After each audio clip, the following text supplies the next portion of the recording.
Cool. Posted in Discord, and we are good to go. Ooh, we sped through that this time. And chill for a few minutes while the ads finish. But, well, we are waiting for the ads. Let's talk. Actually, I should make sure I'm live on YouTube. That's been iffy. Yep, I'm live. Cool. All right. What's up, YouTube? What's up, Tuba? How you doing? You can make it. Glad you can make it in a live stream. What's up, Jessa? Okay. But yeah, hey, by the way, it's Friday. Happy Friday. Christmas is right around the corner. Including all of my money gone. What's up, Moback? It's going pretty good. How about you? So they changed some stuff. Like, up here used to be like this kind of stuff, right? Where we were, navigation-wise. So we go to Boot.dev. We go to Enter Course. They tossed it over here. Here's why I don't like this. I'm going to explain. This is the drop-down for the chapters, which contain a bunch of subchapters. Putting your category on the right and subcategory on the left is very anti-pattern, UX-wise. That's terrible UX. Like, almost no one does that, right? People are used to category left, subcategory right. Like, reverses. This is a terrible choice. Like, one thing they also did was you can see all the yellow and green. Like, green conventionally means complete. Like, people have been accustomed to just seeing green and seeing complete, where yellow is kind of like maybe in progress or warning, or like it's not complete. Yellow doesn't mean complete. This is not a common thing. So these chapters we've completed, but it's yellow. And the chapter we're on is green. Same with here. And it confused me for a while. I just spent about 5 minutes to figure out like where the hell I was. This was a terrible choice. I don't know who decided this. This was a terrible choice. Change it back. Like, if you want to do it this way, like, put the category here, put the subcategory here, and make these green, make this yellow, or something like that. Yeah. All right. That's my gripe with their new UI change. I don't know why they did that. Same first Christmas with 2 kids. Oh, even more expensive for you. Damn. The subcategory should be inside the main category. The colors are crazy. Yeah, I don't know why they chose the colors. But yeah, like, that would be better, Moback, than what I'm suggesting. But I guess I'm going for like a middle ground where they want to split this up. Let's switch these two. But you're right. You're right. It's hard to distinguish, like, this is a subcategory. Is this... Because there's, like, no UI to indicate that this is... Now, to be fair, like, you know, these are backend devs. Right? So maybe I'm being too picky. Maybe I am. But I do think it's confusing. But they are backend devs. So, yeah, I guess I have to take that into account. Some of those ads make no sense. I have no idea what I just watched. And what the heck is Coinbase? Oh, really? A lot of people, I think, use it for their cryptocurrency to manage their wallet. But actually, Tuba, what do you think? Did you hear my feedback with this? Like the category, what do you think about the new UI? I hate it. I think the category should be over here. Subcategory should be over here. Yellow should represent what you're on. Green should represent what you've completed. I think like they just royally reversed everything I would do. What do you think about the new UI? Because I know you like Boot.dev. Oh, and let me post the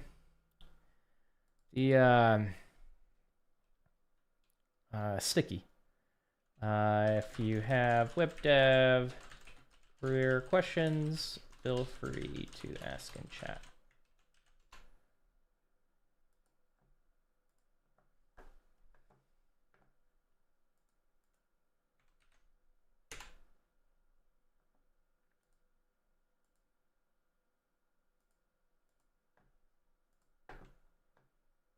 Actually, and I'm going to change my YouTube title to make this a little bit more clear. Go to live. Day 4. Web dev Q&A. Web dev career Q&A.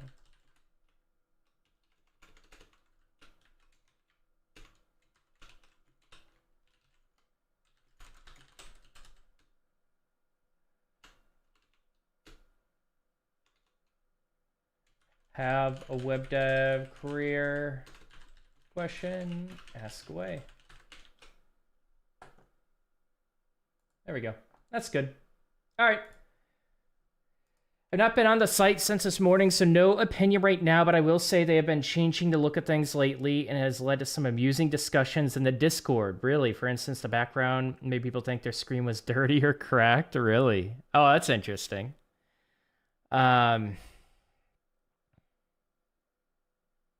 Yeah. I don't care enough to post in Discord, but that's just my opinion.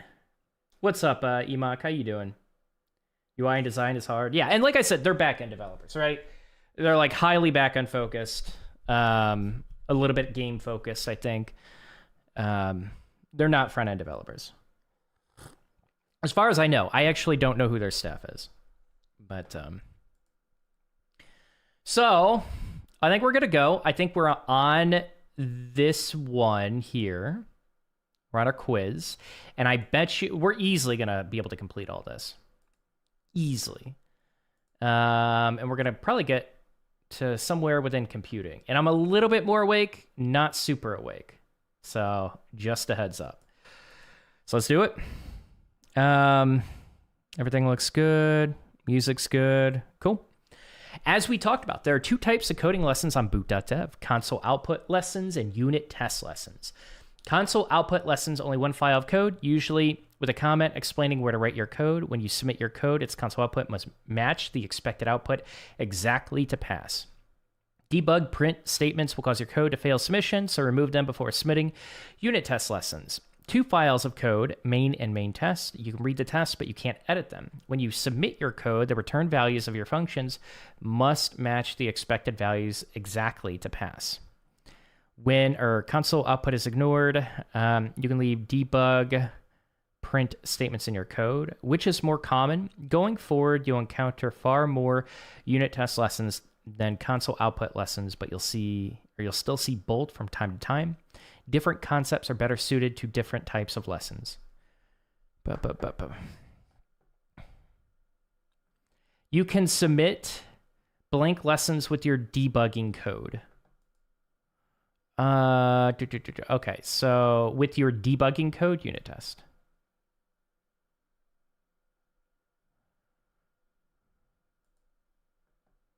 Let's go. Got super drunk at the Christmas party at my new job. Oh no. Was it a good time or did you make a fool of yourself? Debugging. When you're working as a professional developer, you'll typically write code, run it, and if it doesn't work, you fix the bugs. You repeat this process. Let me turn the music down just slightly.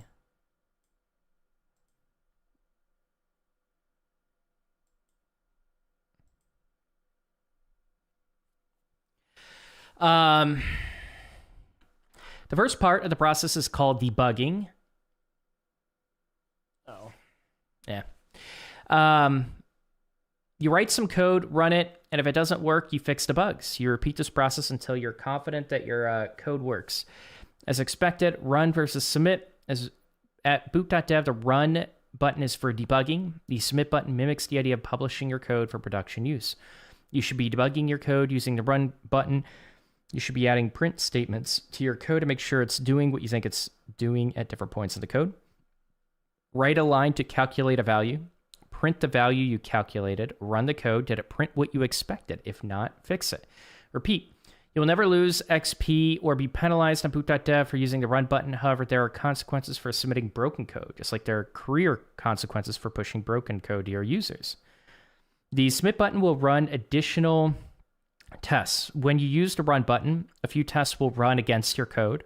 However, the submit button will run additional tests that you're not able to debug against. That's what keeps it fun and realistic. It's so hard to know what your users will do with your code. Complete the take magic damage function. It should return the new health after calculating how much magic type damage the player has. Here's a description of the arguments. Health, magic resistance, attacker's magic amplification. This increases the damage they deal by multiplier. Okay. Spell power, base damage. First, calculate the total maximum damage to be inflicted by multiplying the spell power by the amp, then subtract the resist from the total damage to get the actual damage dealt. Apply that damage to the player's health and return the new health. Okay. We can do that. All right, what are we doing? So calculate spell power times amp. Again, there's music on Twitch, no music on YouTube.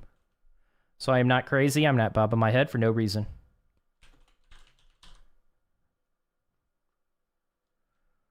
Apply that damage to the player. Okay.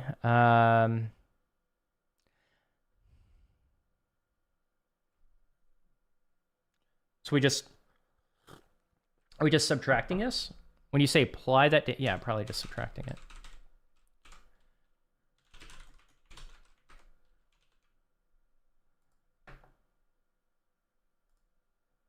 I like that it shows the pass and failed right when you press run. That's awesome. So I don't even have to like look at what's being. I mean, like this is good. Yeah, this is good. Learning effectively. This course is about to get a bit harder. There's no way around it. If programming were a walk in the park, everyone would be earning 6 figures as a software engineer. Lane, you literally just chase like 95% away. Shame on you. But it's not. And to succeed without getting stuck and frustrated, you need to learn how to learn. Process for solving hard coding problems. Read the lesson first, figure out the examples before writing your own code. Read the assignment, understand the goal of the assignment before you start writing code. Start writing code. Add print statements. Don't wait until you've written a lot of code to start testing. Add print statements and use the run to see if your code is doing what you expect at each step. It's easier to find issues in small bits of code than in large blocks of code. Keep running, printing, and fixing until you're confident your code is working. Submit your code. If the assignment you're working on has unit tests, no need to remove your debugging. Print statements. If the assignment you're working on is testing console output, be sure to remove your print statements before submitting. Compare your code to the instructors. You will not be penalized for looking at the solution after you have successfully completed the assignment. Additional tidbits. Try to use Boots before peeking at the solution. Boots is quite good at giving you pointed hints to help you solve the problem on your own. It's okay to peek at the solution when you're completely stuck every once in a while, but don't make it a habit. If you find that you're always stuck, you should restart the chapter or course to make sure you understand the material. You can reset your code for an assignment with a reset button. For example, maybe you forgot which modifications you made versus which code was left by the instructor. You can reset all of your cache code from the settings page. This is useful if you want to restart a course or chapter. A really good thing that I would mention at this point in the course is like, hey, like, here are some other steps that like maybe you shouldn't 100% trust, kind of a gamified platform to reinforce concepts. So think about like potentially look up coding challenges that are utilizing the concepts you're learning. Code it out on the side. Code it in a different environment. Teach it. Teach it to a rubber duck, right? Like articulate it out loud.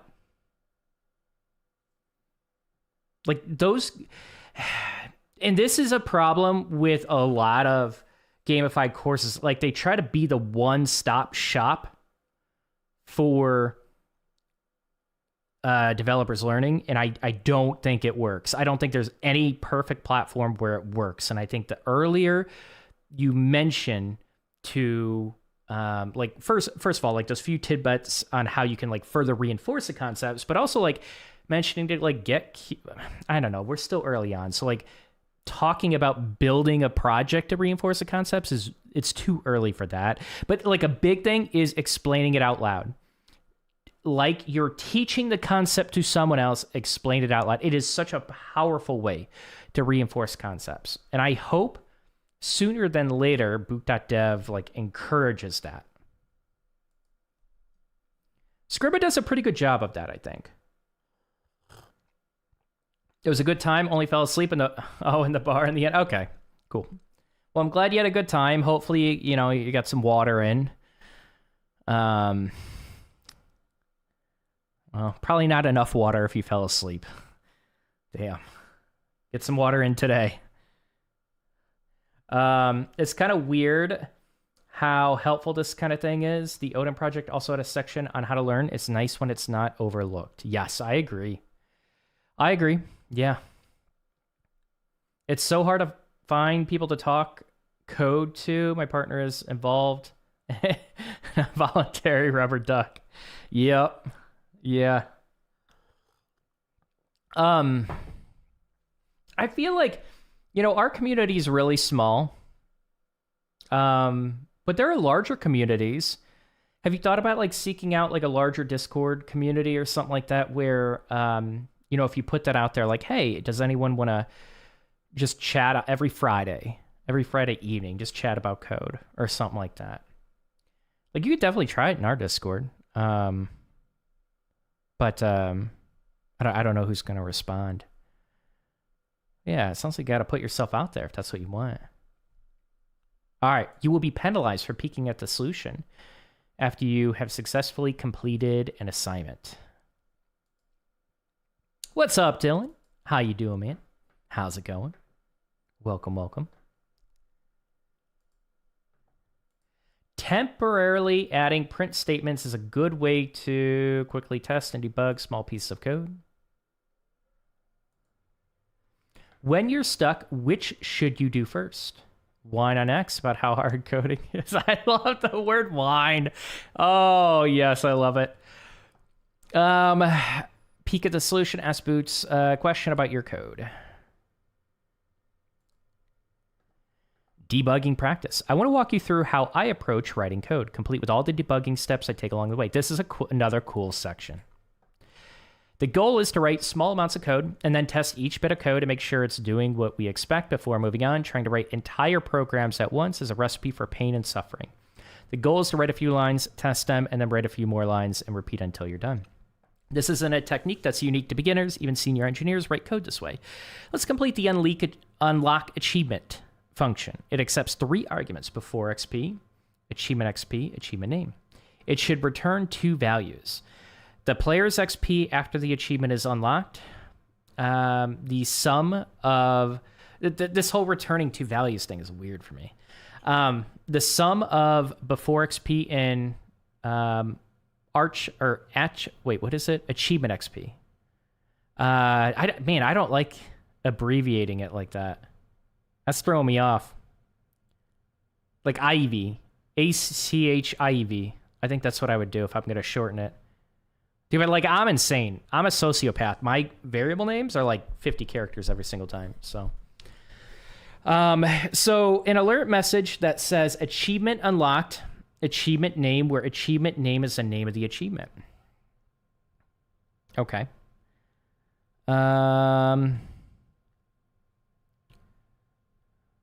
Let's start by running the code in its current state. You should see an error like this.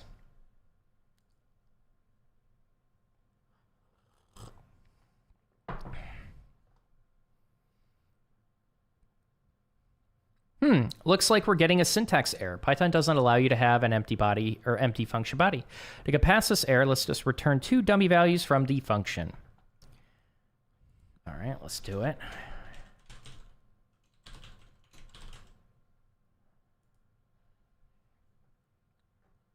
Run the code again. This time you shouldn't get a syntax error, but your test should fail because you're returning the incorrect values. Let's fix that. Let me move Discord over here. Let's start by calculating the new amount of XP. Updates to function body. All right. I'm just going to copy and paste this. I don't think the purpose is trying to solve this. Run the code again. This time you should see the after XP value printed to the console. Does it look correct? It shouldn't. We have a bug. The after XP should be the sum of before and achievement XP values. Fix the code and run it again to make sure it's working. All right, so what was it? The sum.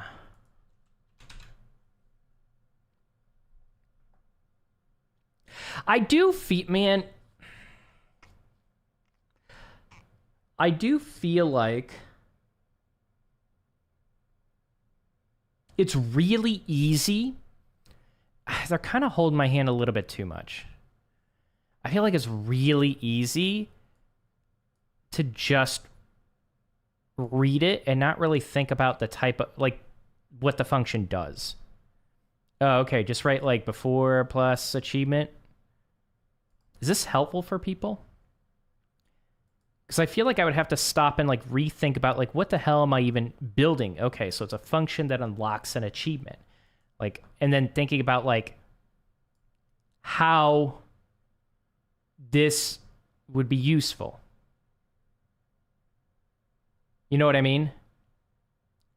Like, if you're going to teach Python, you're going to teach a new language. I think you should teach the concept, like if you're doing arithmetic, if you are using operators, if you are creating a function, if you're returning a value in a function, like, don't try to make it like part of a game. Does that make sense? Or make it part of a game and stop holding my hand the entire time.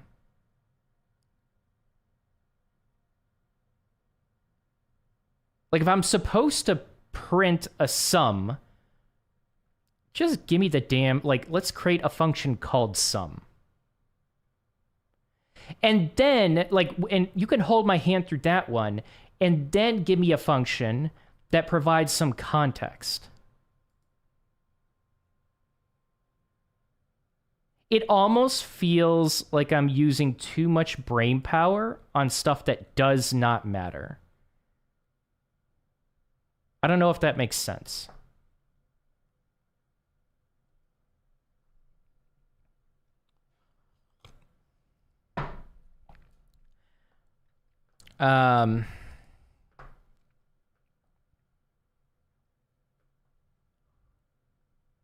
Okay.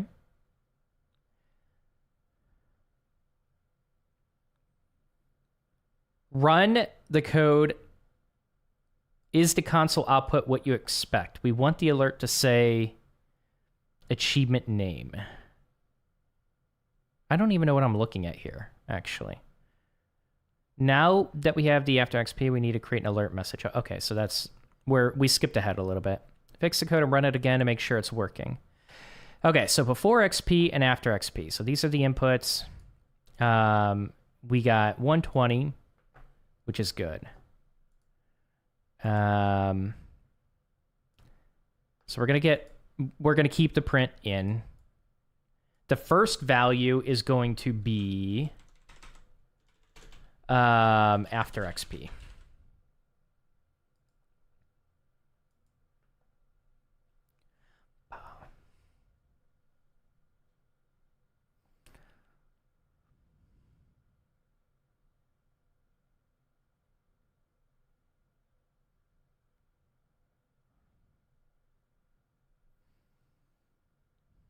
We're failing both tests? What are the tests?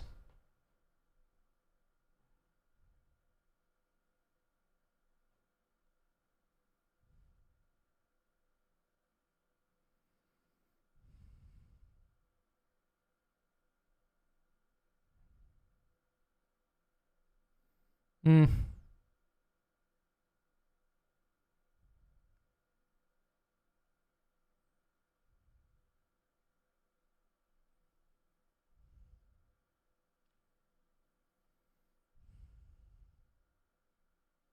Okay.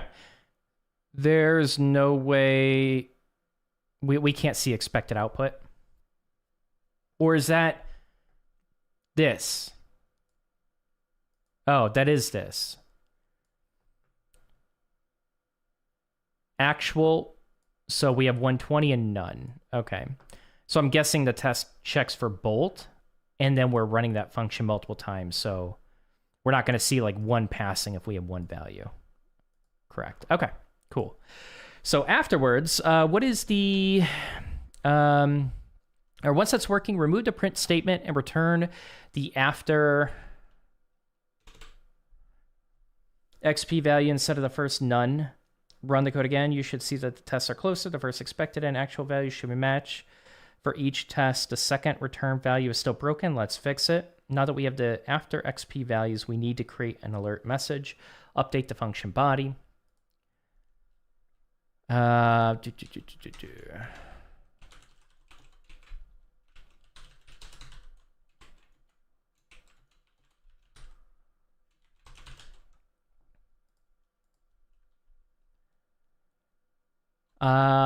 We're just gonna do it. Alert. Okay. Achievement unlocked. Speedster. Actual speedster.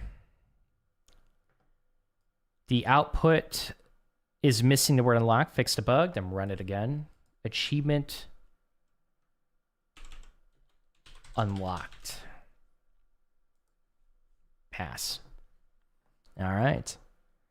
Now that your tests are passing, submit your code so that it runs against all the test cases. Remember, when you run, instead of submit, you're only able to see a few of the tests. The submit button will run all the tests, which might catch bugs you didn't know you had. That's why it's important to debug with print statements and the run button before submitting. All right, let's do it. Uh-oh. Look at my horse. My horse is amazing. Omar, thanks for the sub on YouTube. This isn't looking good, though. We failed. Oof. All right, so what are we doing? Achievement unlocked.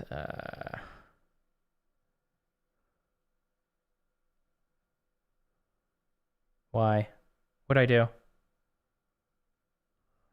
Okay, we debug, I guess.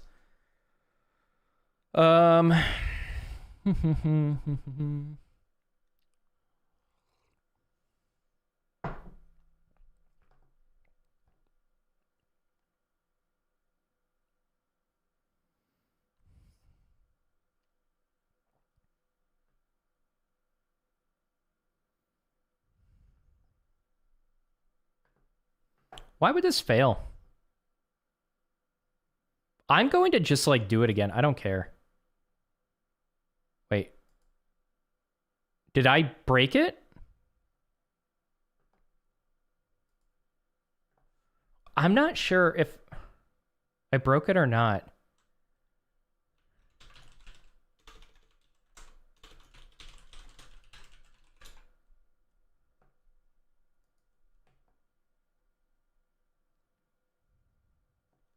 All right.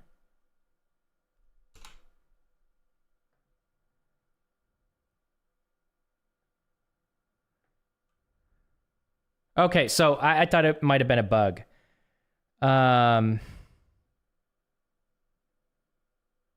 Edge cases we haven't considered. That's why it's important to run all the tests by submitting your code rather than just relying on the initial test cases.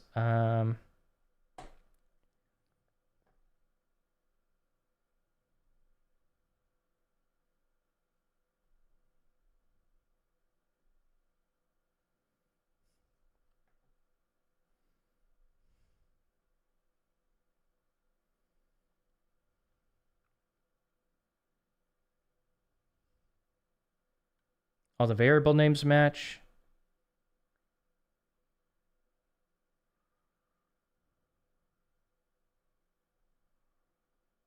The alert is fine. Huh. I'm not sure.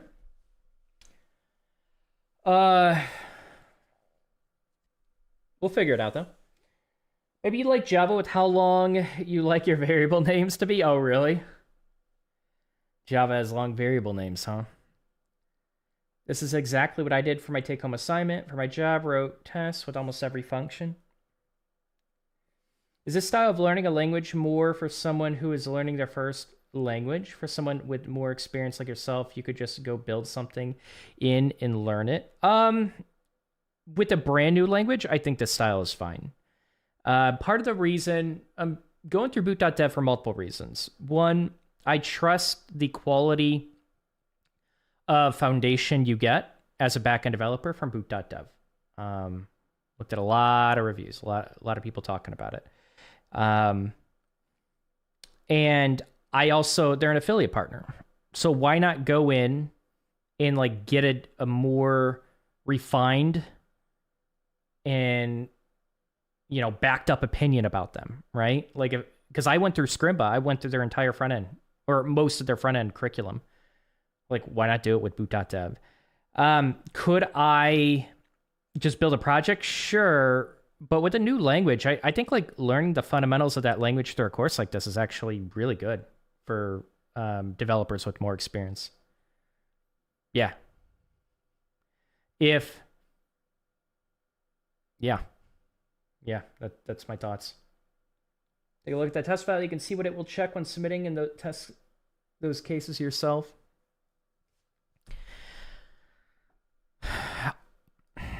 I know this probably sounds arrogant, but I don't think this is wrong, is it? Something's off about it, for sure. Which might catch bugs, but it says 4 passed. Oh, wait. Let me... Hold on. Just a sanity check.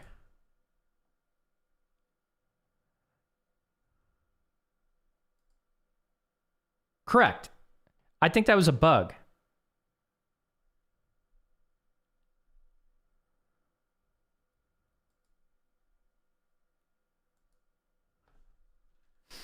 My solution was correct. I hit submit. It took 30 seconds to submit, and then popped up with the error message.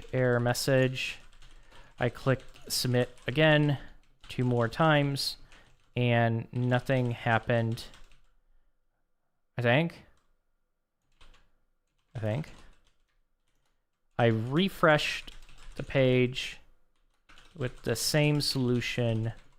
I clicked submit, and it was successful.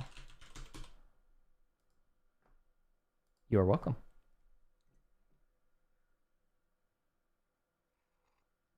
Oh, there was a mention of needing to refresh a lot due to a bug preventing passes. It's a new bug. Came out late. Ah, okay. Good to know. Thank you, Tuba.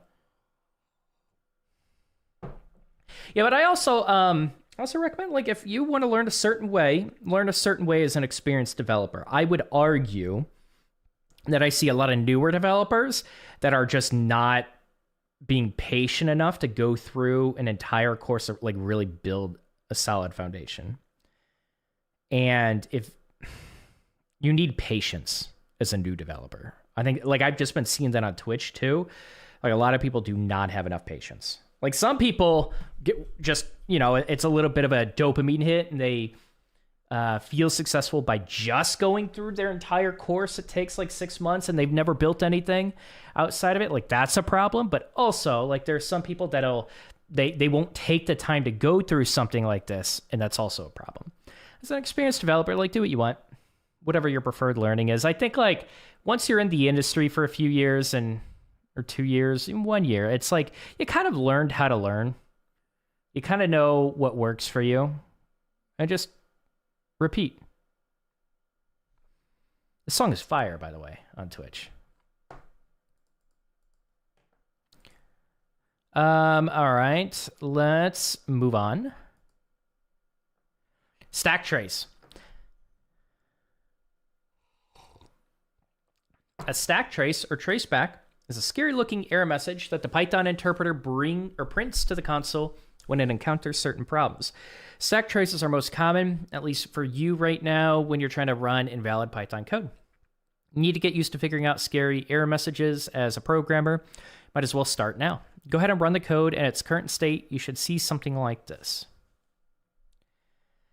I do like that they're teaching debugging very early on. Oof, it's all red. It is scary. What's up, Renee? How you doing? So traceback, most recent call last, is a standard header that's just letting us know that the Python traceback is what we're looking at. This is the start of the trace. These strange exec and string files don't really exist. The Python interpreter is letting us know about them because they have to do with how your code is executed in a virtual browser-based environment. Okay, so then we keep going, maybe. Now we're getting to the real meat of the error message. The purpose of the trace is to show us the path that the Python interpreter took through the code before it encountered the error, which can help us figure out what went wrong. In this case, the interpreter was executing the code in the main py file, and it got to line 3 before it encountered the error. Okay. You have strength, wisdom, dexterity for a total of blah stats. This is the line of code that caused the error. Indentation error. Does not match any outer indentation error. This is the type of error that was raised. In this case, the indentation error, which means that the Python interpreter was expecting a certain amount of indentation, white space at the beginning of the line, but it didn't get what it was expecting. I'm going to be honest, I like the indentation over the curly brackets with JavaScript. Like, I like that about Python. I'm a fan.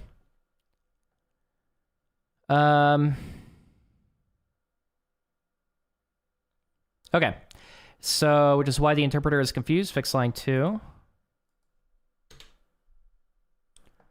Run the code again. You should see another error. This time, the last few lines are something like this.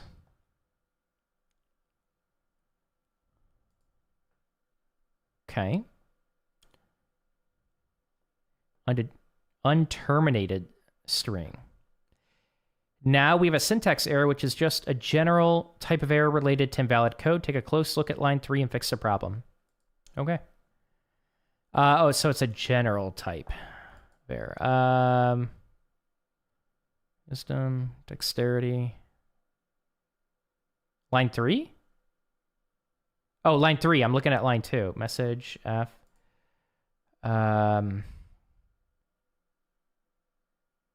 There's no... Oof. All right, let's go. We are done with chapter 5. Let's go. Not bad. I like that. I like that they introduced that pretty early. And I'm sure that section is going to be kind of intimidating. I do get that. But yeah, debugging's tricky. And a lot of people just don't know how to debug. It makes coding so much better when you learn how to debug.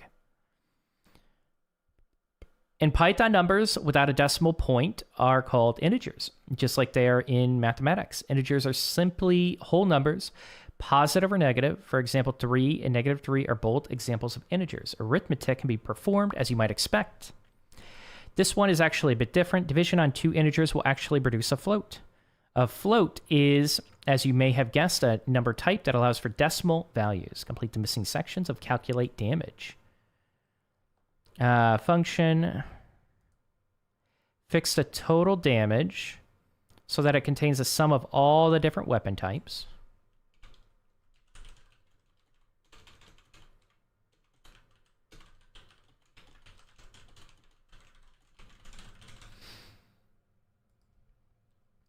Fix the average damage so that it contains the average of the types. Oh, total damage divided by 5. No. Why do we have parentheses here?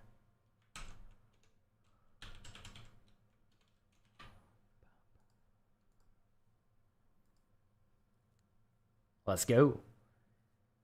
I like debugging. Lets me explore function and how it's used. A bit like playing a game. Nice. Glad it feels that way. Some people probably wouldn't agree with that. All right, we move on. Numbers review. Integers. In Python, numbers without a decimal point are called integers. Integers are simply whole numbers, positive, negative floats. Okay, oh, we're just doing a quiz now. Or no, this is new, right? A float is... Did it just repeat it? Why? Like, why repeat this? I guess as a review. You know what I would... Well, it literally says numbers review. Oh, okay, never mind.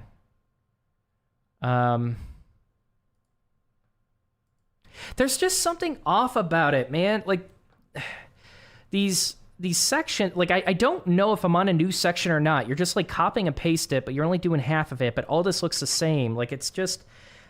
It throws off the flow. I'm spending way too much time, like, trying to decipher, do I need to read this or not? Integers and numbers, integers and floats are numeric types in Python. Ooh, we got a video.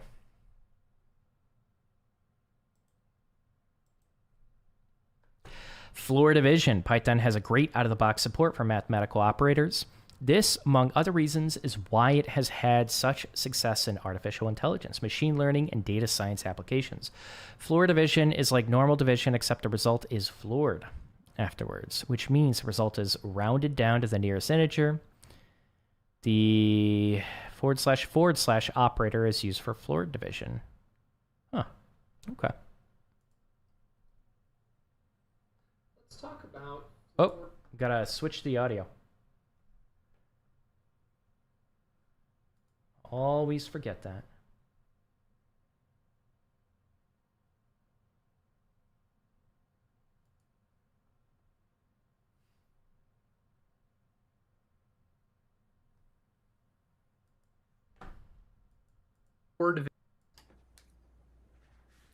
Let's talk about floor division in Python. But before we jump right into floor division, let's do a review of regular division. And run through some examples. So 6 divided by 3 evaluates to 2, because 3 goes into 6 twice. 8 divided by 2 evaluates to 4. Hopefully none of this is too new, because 2 multiplies into 8 4 times. Things get interesting when we divide by a number that doesn't evenly go into the first number. So 6 divided by 4 actually evaluates to 1.5. Uh-oh. Which, as you can see, has a fractional part. And in Python, like we covered in an earlier lesson, this is called a floating point number. Floating point number. Floor division allows us to eliminate floating point numbers. And it does that by always rounding down. That's why it's called flooring. It goes down. So, in Python, the operator for floating point division is a double bar, like that. So 6 floor divided by 3 actually evaluates to the same thing. It evaluates to 2. Things get interesting, again, when we divide by a number that doesn't evenly go into the first number. So 6 floor divided by 4 actually evaluates just to 1. Right? It's the same as normal division, but with the floating point portion truncated or removed. So a couple more examples. 9 floor divided by 4 would evaluate to 2. Right? 20 floor divided by 8 would evaluate to 2 as well.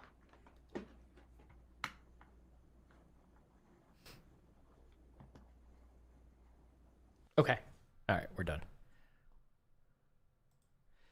What would be the result of 11 divided by 2? when it's floored.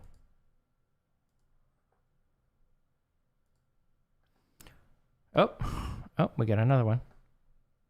Music's going off again. Python has built-in support for exponents, something most languages require a math library for. Let's talk about exponents in Python.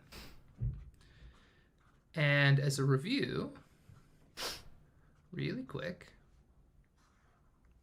let's cover some simple stuff. So 2 multiplied by 2 is 4. 2 raised to the third power is actually the same as 2 multiplied by 2 multiplied by 2, which is 8. So 2 to the third power, written up here in superscript, is the same as 2 multiplied by itself 3 times. Another example, we can do 3 raised to the fourth power, which is the same as 3 times 3 times 3 times 3, which is 3 multiplied by itself 4 times, which evaluates to 81. A couple more quick examples. 4 raised to the first power is, you may have guessed it, just 4. And 5 raised to the 0th power, zeroth, evaluates to 1, actually. Anything raised to the 0th power is always 1. Okay, so that's how exponents work. Now let's talk about how, what that has to do with Python. The math is the same, right? Math doesn't change. Exponents still work the same way. The syntax is a little different. Instead of writing 2 raised to the third power in superscript like this, we don't do this. We use the exponentiation operator, which is a double star. So that's the Shift 8 on your keyboard, right? And that evaluates to 8. So to be clear, right, a single star in Python, 2 star 3, that's just multiplication. It's the double star together that represents the exponentiation operator. Cool. I have a feeling, just going through a backend course, I do like more math. Like, you don't see this. You don't have a reminder of this on front end. A lot of front end courses. I like that there's more math in the back end. Like, this isn't even really complex, but again, you almost never see a review on algebra at all. Like any arithmetic. Well, that's not true. It's not really a review. It's kind of assumed, but there's nothing complicated. It's literally just addition, subtraction, multiplication, division, and then flooring, or use seal for JavaScript. And that's it. It doesn't really go that much deeper than that for the most part. It can, but a lot of courses don't. So, what is this? 2, that's 8. Cool. Now we get to write some code.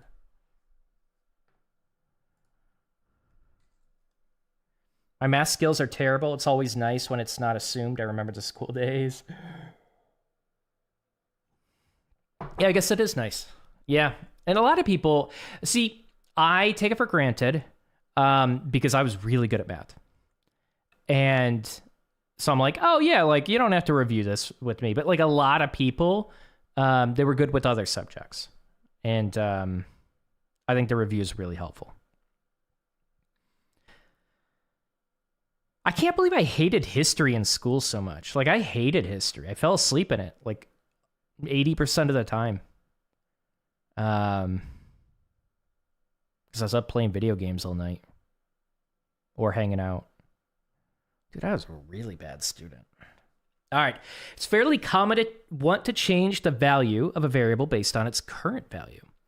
So player score, and then player score equals player score plus 1. Don't let the fact that the expression player score equals player score minus 1 is not a valid mathematical expression be confusing. It doesn't matter. It is valid code. Excuse me. It's valid because the way the expression should read in English is assign to player score the current value of player score minus 1.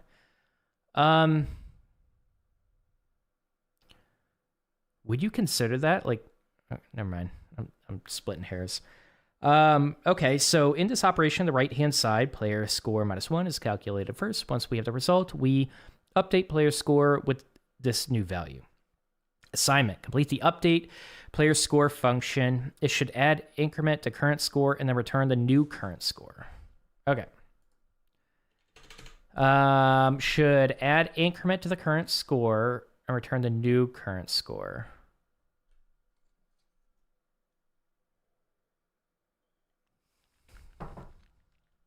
What happens if we do like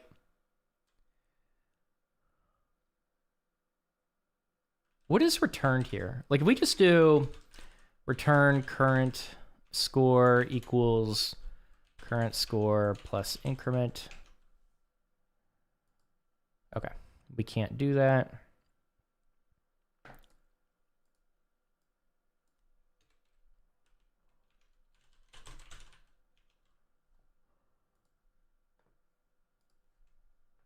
Let's go. By the way, anyone coming in, happy Friday. Again, if you have any web dev questions, career questions, stuff like that, feel free to ask in chat. Python makes reassignment easy when doing math in JavaScript or Go. You might be familiar with the plus plus syntax for incrementing a number variable by 1. Python, we use the plus equals in place operator instead.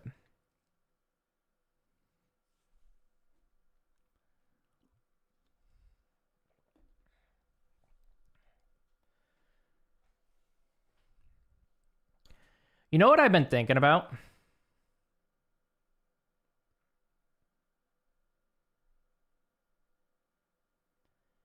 And I want to think about this a little bit longer.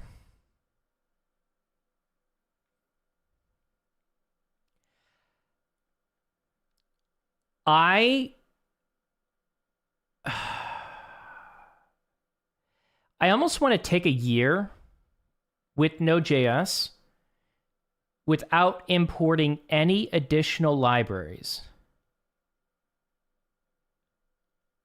Like just what I have native. And build a website. Like build the server and everything.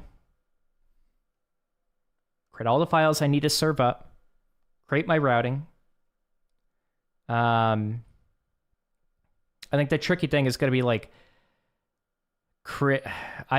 then creating the connection to the database, being able to interact. Man, how deep do I want to go with that? I feel like I'm going to go really deep very quickly. But I think it would be interesting spending 6 months building like a minified version of my own front-end framework. I think that'd be fun. Kind of makes me sad that score plus plus isn't valid in Python. That would be nice, huh?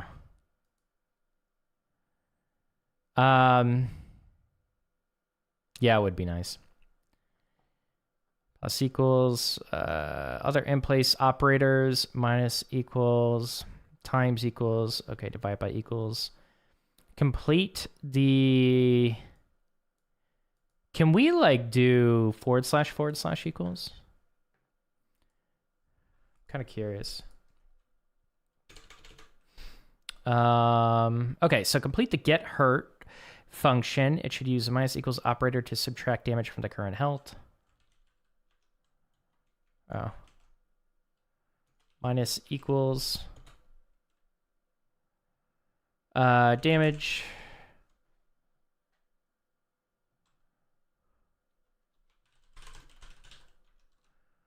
What if we like, hold up.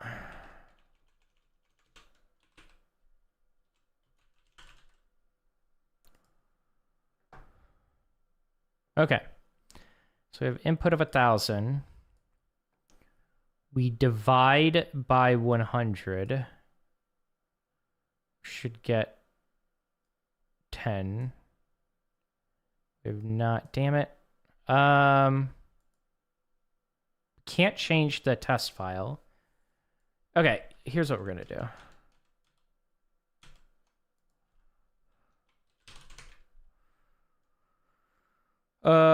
Five. Okay, so num equals 5. Num divided by equals 2. Print num. Oops.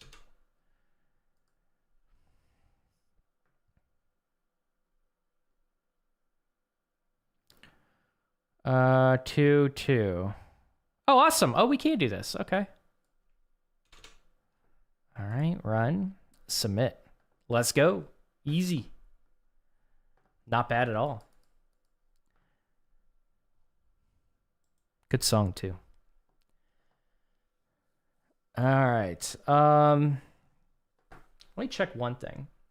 Where am I at with ads? Because I really have to pee. Got done with my workout and had my protein shake and meal and everything. I gotta pee, and then had a tea.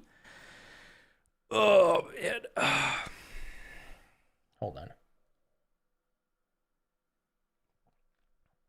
At the very least, we're gonna complete chapter 6. We might go into chapter 7.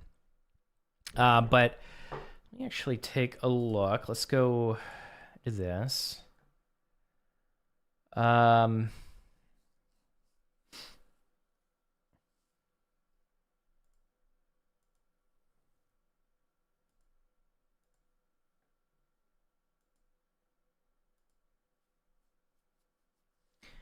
Yeah, we're making pretty good progress today. All right, give me 3 minutes. We're gonna run Twitch ads. I will be back. So this is your only chance. We get one bathroom break per stream. Go pee. We'll come back in 3 minutes and then finish this up. All right. Be right back.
All right, we are back.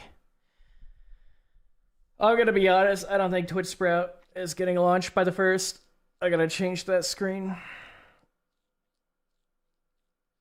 I'm creating a bunch of content and stuff. And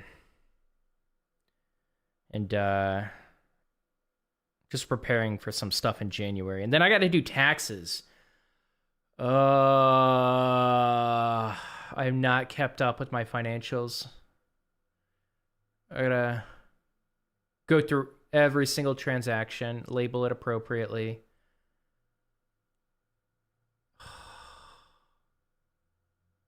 I hate finances.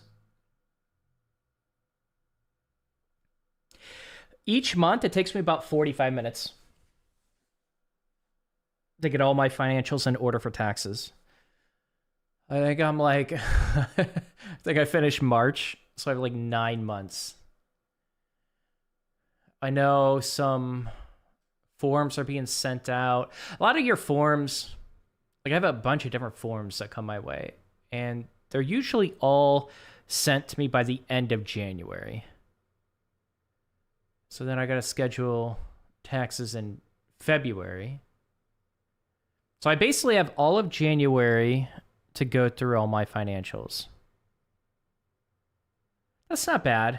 It'd be nice to file my taxes a little bit sooner. Don't worry about taxes. AI will soon take all the jobs, including the job of doing our taxes. Nice. You can take that job. Yeah, I like that. Take it away from me. What's up, Dewey? How you doing, man? Happy Friday. Happy Friday to anyone coming in.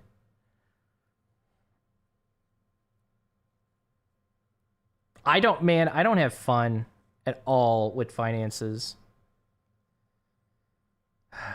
Do I just want to code? Like, just let me code at this point. Let me, like, get on live stream and let me just talk a bunch of shit and then code. Like, if I could just make a living off of that, that'd be so nice. Like, nothing else. I do nothing else. One day. That's our dream, one day. To be that lazy. All right. Here we go. Did we solve this already? I think we did. Scientific notation. Yeah, front end does not go into this. Okay. As we covered earlier, a float is a positive or negative number with a fractional part. You can add the letter E or capital E followed by a positive or negative integer to specify that you're using scientific notation. I like lowercase e. I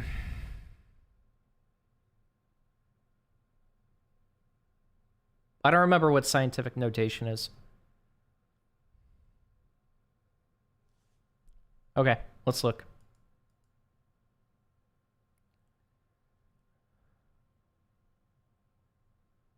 Scientific... Wait, hold up.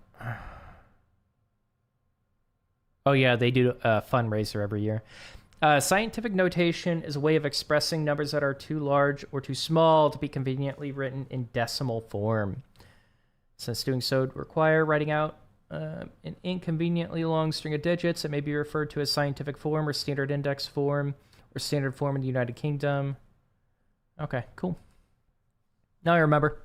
If you're not familiar with... Oh, fuck. If you're not familiar with scientific notation, it's a way of expressing numbers that are too large or too small to conveniently write normally. In a nutshell, the number following the E specifies how many places to move the decimal to the right for a positive number or to the left for a negative number. Okay.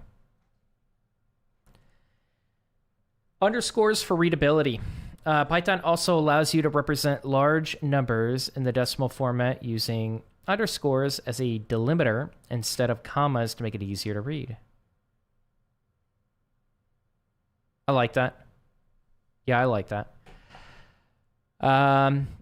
Due to the constraints of our app server, there's a maximum number of players we can have on a single Fantasy Quest server. Complete the max players on server. It takes no inputs, but simply returns 3 static values. The max players on a small server. So 1.02 and then 18 to the right. Max players on a medium server. So with scientific notation, is it always zeros? Like these are never going to not be zeros, right? We just like adding a zero each time. Cool. Use scientific notation to represent these numbers. For example, okay, numbers in scientific notation are floats. For example, it's actually equivalent to this. Note the 0.0 at the end. This is expected and perfectly fine for this assignment. So max players on the server. Turns 3 static outputs. Okay. So 1.02 E18 10 0.24 116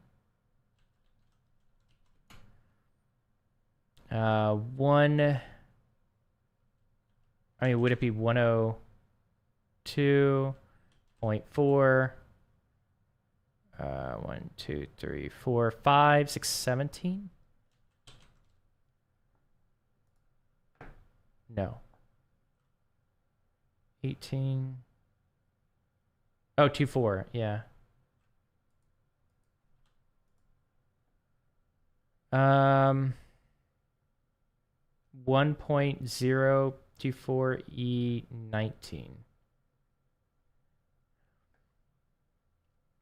1 2 3 4 5 6 7 8 9 10 11 12 13 14 15 16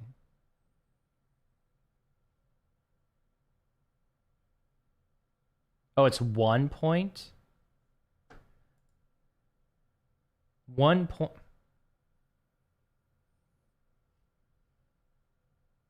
Okay. Is it always just like 1 point? So 1 point. Okay. 1.024. Okay. 1 point. And then this would be 1.024. 1 point.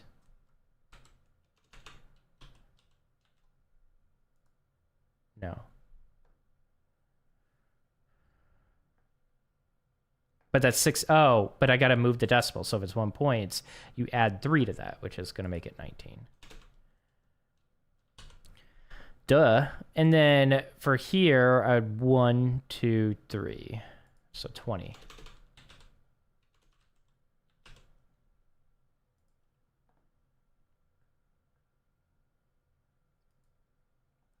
Let's go.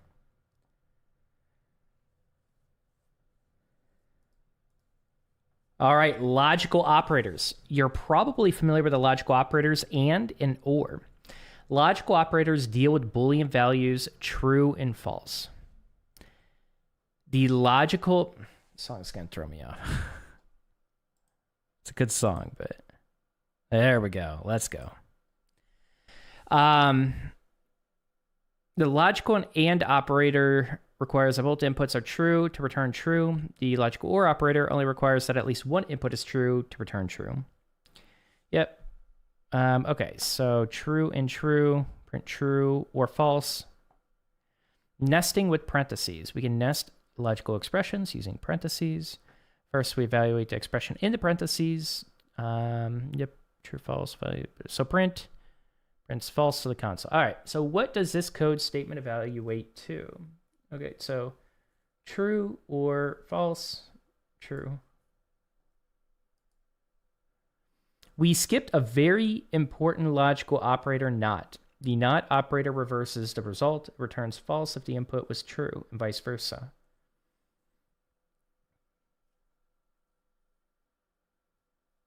Cool. All right, so not this. The operators and or and not are logical operators. Binary numbers. Uh-oh. Uh-oh. We're in backend. Binary numbers are just base 2 numbers. They work the same way as normal base 10 numbers, but with 2 symbols instead of 10. Base 2 binary symbols, 0 and 1. base 10 decimal symbols. Okay. Each one in a binary number represents an even greater multiple of 2 and a 4-digit number. That means you have the 8's place, the 4's, the 2's. Wait. You have the 8's place, the 4's place, the 2's place, and the 1's place.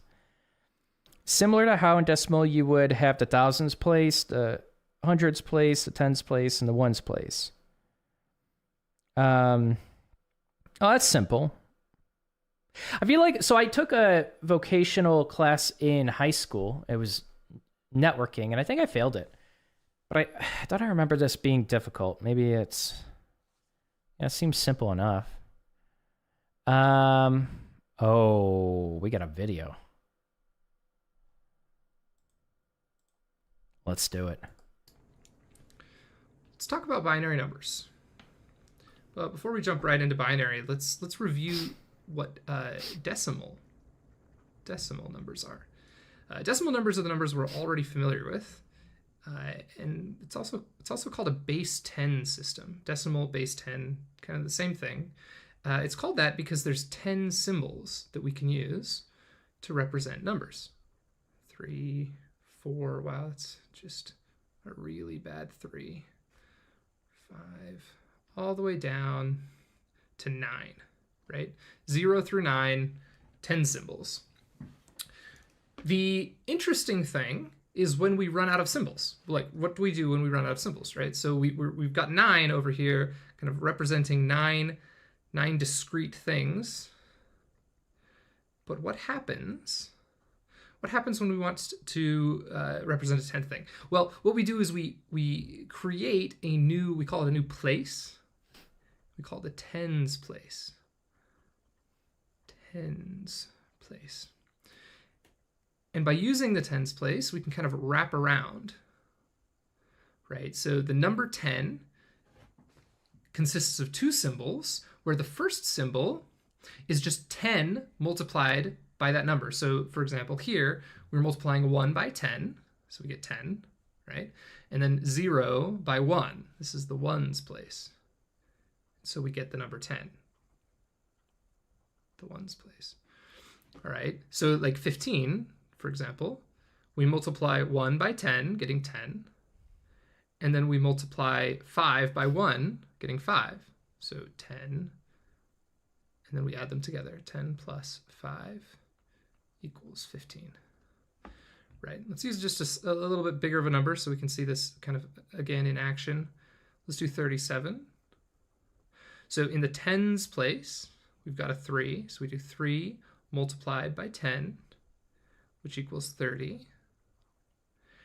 We've got 7 in the ones place multiplied by 1, which equals 7. And then we add those together. We add 30 and 7 together to get 37.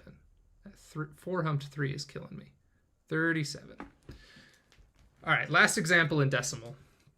Let's do an even bigger number. Let's go up into the hundreds place. So 266.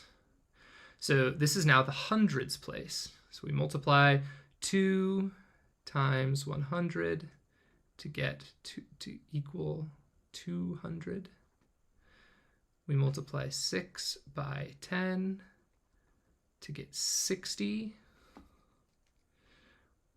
We multiply 6 by 1 to get 6. And again, they add up to 266. Okay, so that's how decimal works. Now let's jump over into binary. So binary is really not that different.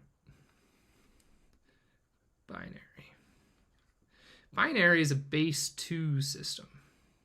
You may have heard that computers talk in ones and zeros. That's because they talk in binary. So there's only 2 symbols in binary. There's a 0 and a 1. So again, the interesting problem in binary is what happens when we run out of symbols. So, 0 represents nothing. 1 represents one thing. How do we represent 2 things? Well, we just use the same system we did in decimal, but instead of the tens place, we're going to create a a twos place. So in the twos place, we can place a 1 and a 0 in the, again, this is the ones place.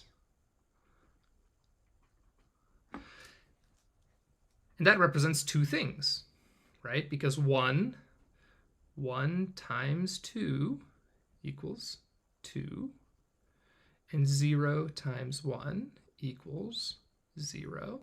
And we add those together to get 2. Okay, so let's just keep counting. Let's just keep counting up in binary and see where we get. So we want to represent 0 things. We use 0. Represent 1 thing, 1. Represent 2 things, 1, 0. So this is 2. 3 things, we put a 1 in the twos place and a 1 in the ones place. So 2 plus 1 equals 3 in decimal. Again, we're writing decimal on the right-hand side, binary on the left-hand side. If we want to go up to 4, again, we're out of symbols, or we're out of places and out of symbols, so we add a new place. So this is the 4's place. 4's place. Right? And then 0, 0 to get 4. Jumping down a bit, 5, 6, 7, and 8. Add an eighths place. And that's how binary works. Cool. Well said. I like it. What does a binary number 1100 represent in decimal? 8, 12. Binary 1101 is equivalent to which number in decimal? 13. What's the largest decimal number you can store in 5 digits of binary? 1111, which is 8, 12, 14, 15.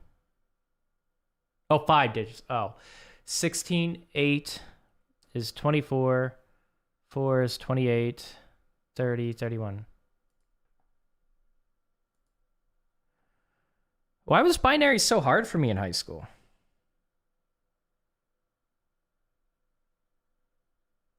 I'm telling you, like, when you really don't want to learn, things just don't click.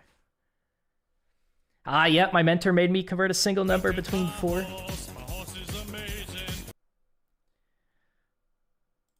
Violent Chapter, thanks for the sub on YouTube. My mentor made me convert a single number between 4 different bases as an exercise. Yeah, I think it's kind of fun. It just feels good to calculate that. I don't know. It just does. Bitwise and operator. Bitwise operators are similar to logical operators, but instead of operating on Boolean values, they apply the same logic to all the bits in a value by column. For example, say you put numbers 5 and 7 represented in binary. You can perform a bitwise and operation, and the result would be 5.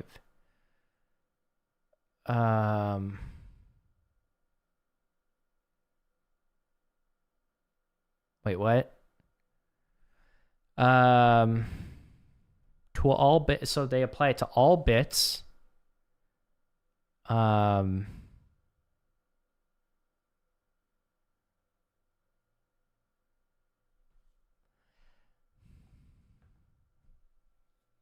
wouldn't this be like 0, 1, 1, 1? You read that again. Bitwise operators are similar to logical operators, but instead of operating on Boolean values, they apply the same logic to all the bits in a value by column. For example, say you had the numbers 5 and 7 represented in binary. You could perform a bitwise and operation. The result would be 5. Why would it be 5?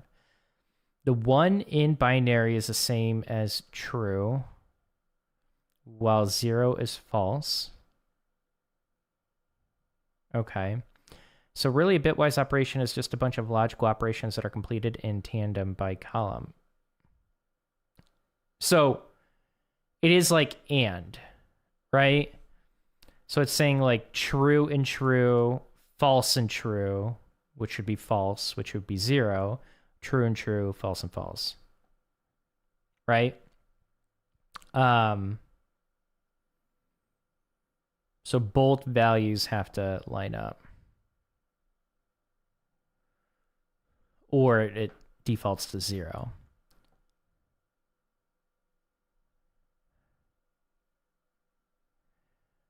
One and one equals 1. 1 and 0 equals 0. The ampersand is the bitwise and operator in Python and is the name of the bitwise operation, which ampersand is a symbol for that operation. For example, 5 and 7 equals 5, while 5 and 2 equals 0.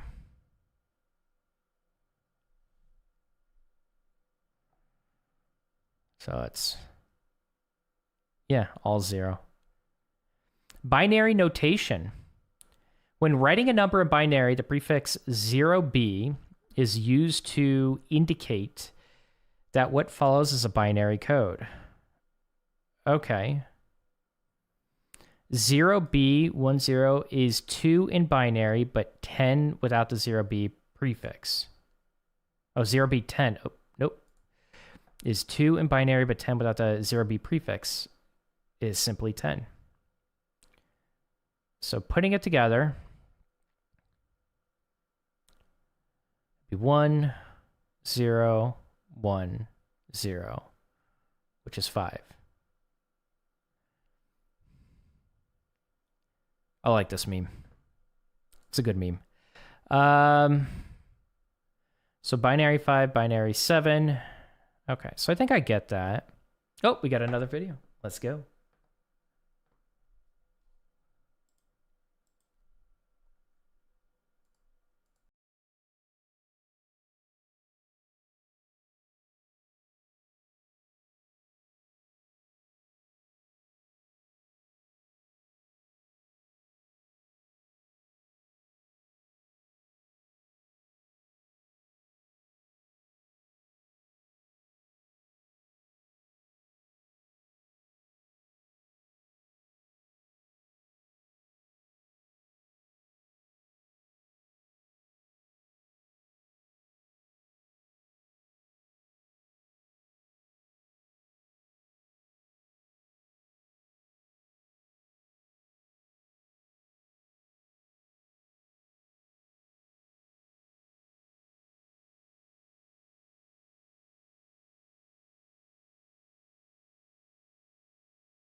The channel if it did.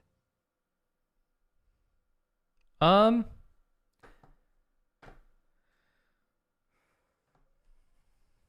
want to know the usefulness of this. Yo, what's up, Code Chronicles? How have you been, man? What's up? Yeah, what's up? I've been pretty good. How have you been? Oh, you didn't even ask. Never mind. Forget I said anything. But yeah, how have you been, man? Have you been working on anything cool? Anything interesting going on? Any fun holiday plans? Guild permissions. Sometimes applications store user permissions as binary values. If I have 4 different permissions a user can have, then I can store that as a 4-digit binary number, and if a certain bit is present, I know the permission is enabled. This can be a lot more efficient than storing entire strings. I mean, why not just have an integer? One, like 0, 1, 2, 3, 1, 2, 3, 4. Well, again, I still don't see the relevance of learning this right now. Let's pretend we have 4 permissions related to guilds and fantasy quests. Guild is just a fancy video game word for team. Can create guild, can review, can delete, can edit. If a user has no permissions, their binary permission would be 0b0000. If a user only has can create guild, their binary permission would be that, but a user can review guild and can edit guild permissions would be 0101. To check for, say, can review guild permission, we can perform a bitwise an operation on the user's permission and the enabled can review guild. The result. You haven't really explained why I need this. I get how you're mapping it to permissions, but my question still is like, why do this? Like, give me relevance to this. Even if it's like I'm not gonna have an immediate use for it. Like, yeah. Complete each of the get xxx bits functions. Use the bitwise and operator on the user's permission bits and the appropriate guild permission bits. Return the resulting bits. 4 values have been provided. Use the appropriate one for each function. Cool. The get x bits function returns the bits, and the test code compares the result to the original permission value to see if it matches. Get create bits.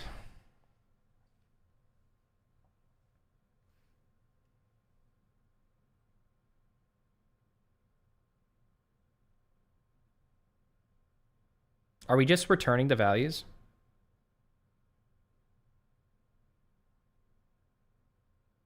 Used a bitwise ampersand operation on the user permission bits and the appropriate guild permission bits. Return the resulting bits.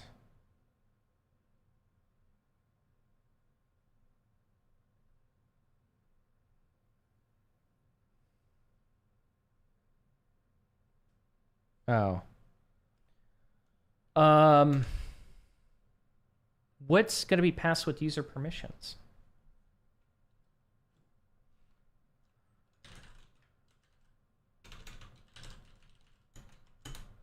Oh, music. So get create bits. Can create guild.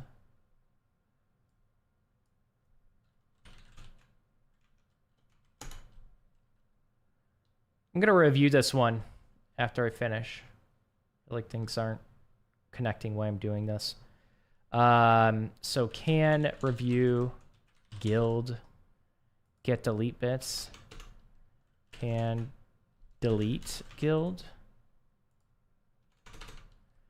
Can edit guild. Oops.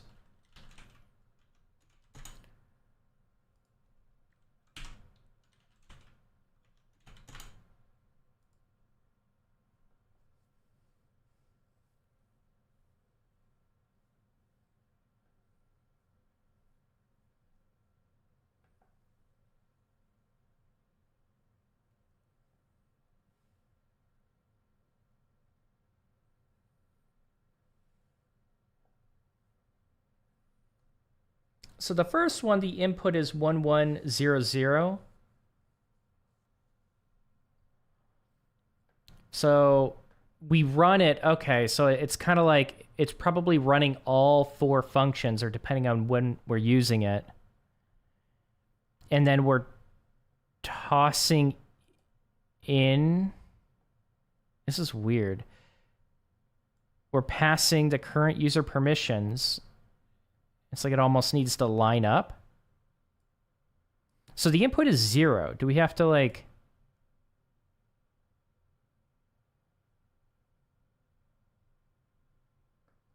Is this in binary? Yes. I'm not going to look at chat. A second, I want to see if I can figure this out.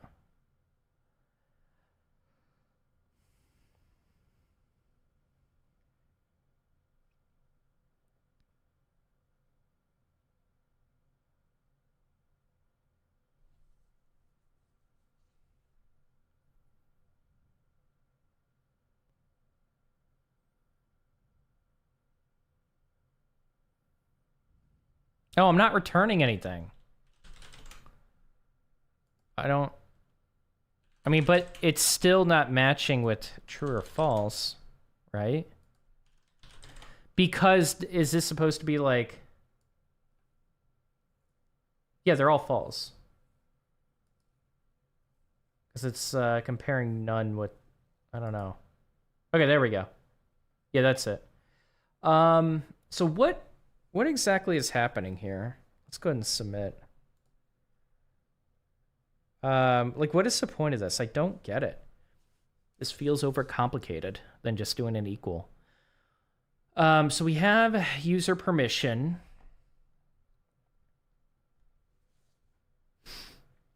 So we have an input of 0, 1, 1, 0.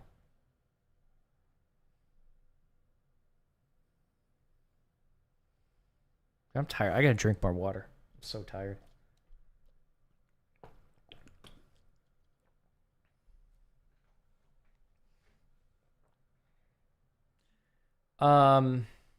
Oh. Okay. I'm thinking, like, I got it. So these are multiple permissions you have represented in each slot. And all you're doing is checking, do I have this permission? Because I might have this permission over here, but right now with this function, I need to check that this at least lines up. Okay. Because, like, if we were just comparing with an integer, and I'm just doing that to represent, like, we had an ID to represent the permission, like, that permission would need to inherit other properties. Like, we would need, like, an admin or a moderator or something like that. But no, this helps us check for specific permissions. Okay, I understand the use case of this. Yeah, I mean, like, you can have an array of permissions. Again, that could be strings, but, like, in reality, like, it would have to be, like, an array of... if we're looking up in the database what permissions they have, it would be, like, an array of... oh, dude, I can't even think of it.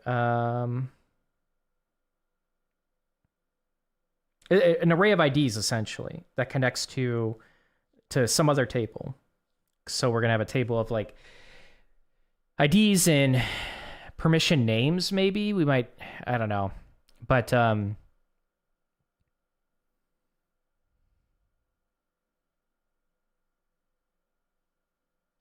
too tired to think. I'm too tired to think. But I get this now. I get why this makes sense and why you might want to use something like this. I don't mess with permissions that much. I guess I never really thought about it. I really don't. Like, I don't build permissions into my apps because I don't need to. It's just me managing them. Yeah. I've been good. Recently hit my 1 year at my job. Yo, let's go. That's cool, man. Ironically, I've been learning Python too, so I'm glad I'm able to tune in. Yo. Yeah, we're learning some Python.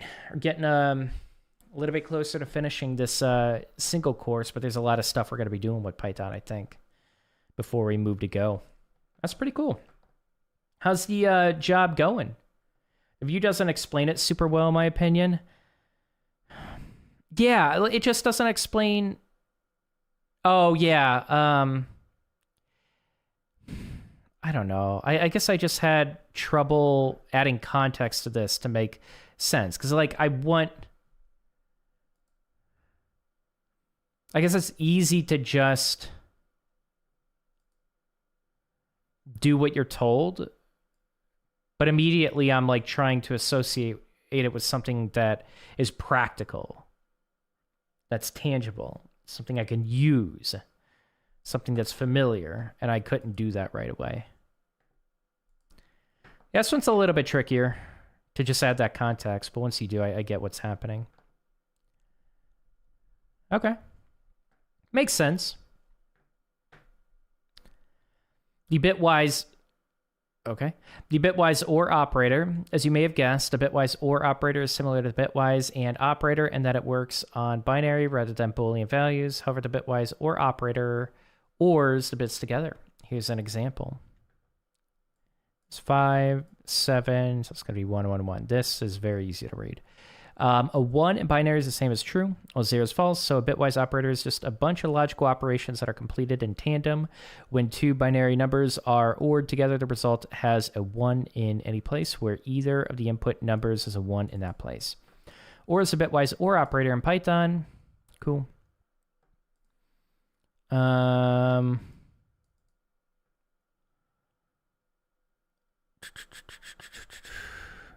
Makes sense.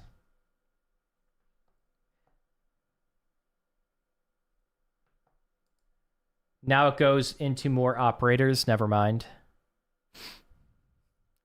A guild is a team of 2 to 4 players. Here are the guild specific permissions. Okay. Can invite leftmost bit. Second to leftmost bit. Yeah, okay. When players are in a guild together, they gain all the permissions of all the other members of the guild. Ooh. For example, Jack has the clan invite permission.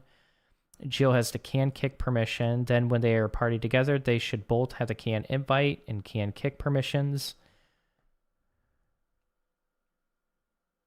You could use like an example of like pair programming with different people at a company that have different permissions that combines. Complete the calculate guild permissions function. It should return a binary number that represents. Ernesto, thanks for the sub on YouTube. Welcome. Okay. It should return a binary number that represents the permissions of all the members of the guild. Use a series of bitwise OR operators to calculate the superset of all the members' permissions. Okay. So I'm assuming I know it. Let's define ourselves some set. I don't want to watch a YouTube video. All right, so let's. And that sucks because man, it was short enough where it doesn't risk like a copyright thing. But dude, I hate the copyright system on YouTube. I hate it so much. All right, so. Use a series of bitwise OR operators to calculate the supersets. We're just returning Glorifind, Gallus, Elendil, Elron. Okay. One pass, submit. Okay. Easy, let's go. We're definitely going to do the optionals. It's been good. I've learned a lot. 2025 is looking iffy, and they may have to lay people off, but that's just how it goes. Oof. Yeah, that's rough, man. That's rough. Right now, I'm telling you, man, just in case, like start not padding your resume. Start filling out your resume with your accomplishments at your company. It's easy to do it after you achieve like milestones and you complete awesome projects and features and right. Like it's easy to do that during when you remember it and it's fresh. To go back and have to do it once you're finally laid off, it gets a little bit more difficult. Just be prepared. I dig the Lord of the Rings references. You know what? I still haven't seen Lord of the Rings to this day. Damage meter. You've been working with some interns to build a damage meter for Fantasy Quest. They've added some calls to the main function that contain invalid syntax. Assignment, fix the intern syntax error. The calculate DPS function takes 2 inputs. Okay. But due to the syntax error, it's taking in 4 instead. Use the proper delimiter so that the numbers are still easy to parse visually. Delimiter would be like the 2 input numbers should be damage 8 million times 45. Oh, okay.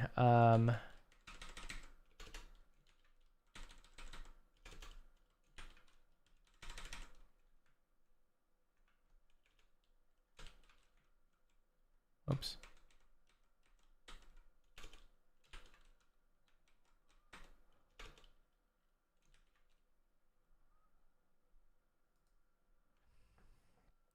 Okay.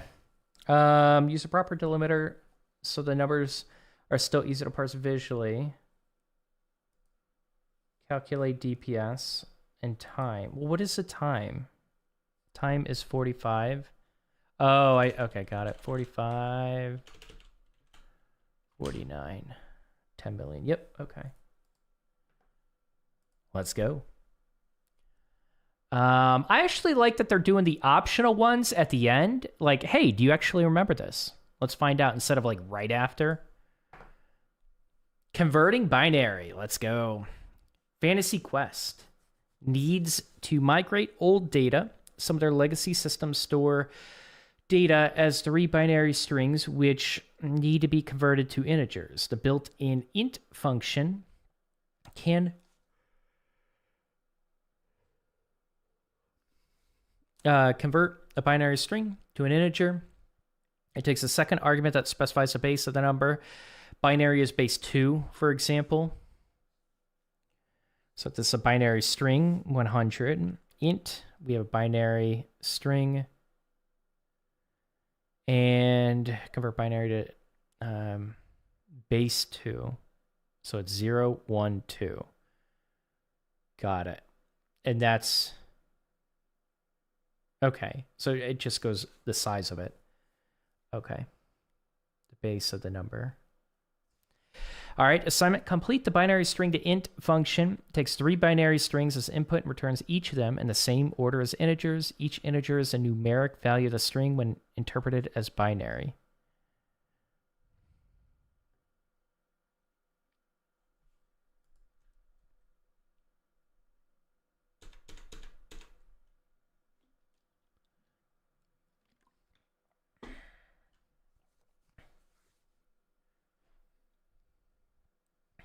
Um, 4. Okay. So how do we know the base number? Like, so we have to do return int. And then we'll do like num servers. And don't we need a base number?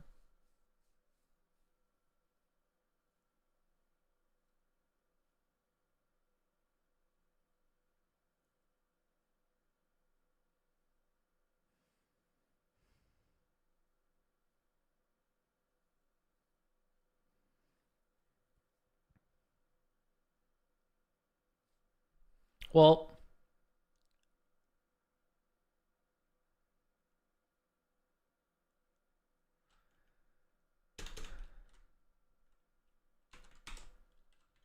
let's try this for now. I mean, we could just assume a... Can we assume that it's 2? I guess I'm assuming it won't always be 2, but let's try this first.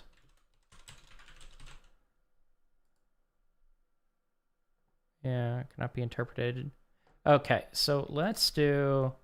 Well, wait, what am I doing here?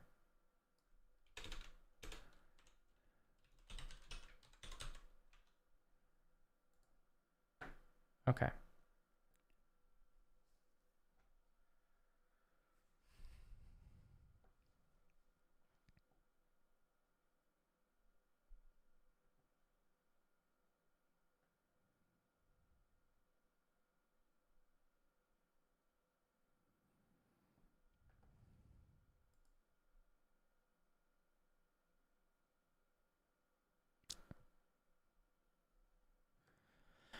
I guess I was assuming like it's like 0, 1, 2, but that this isn't the base 2. It's saying that binary is represented by base 2? Is that what it's saying? Then I don't really know what base is, if that's the situation. Because it does look like we have... Okay. Oh, yeah, it's B2. That's what B2 represents, base. Like if we want to write binary number, it's B2, right? I'm going to submit this. I'm going to double check, but I think it's like B2. Well, first of all, not that, but like that. Okay. Let's go. Let me go back to scientific notation. Right? No.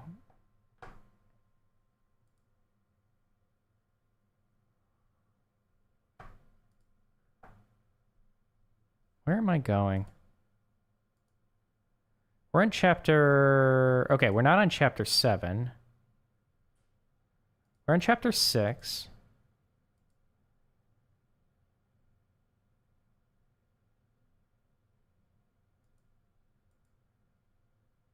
So there's 4... Oh, we gotta scroll.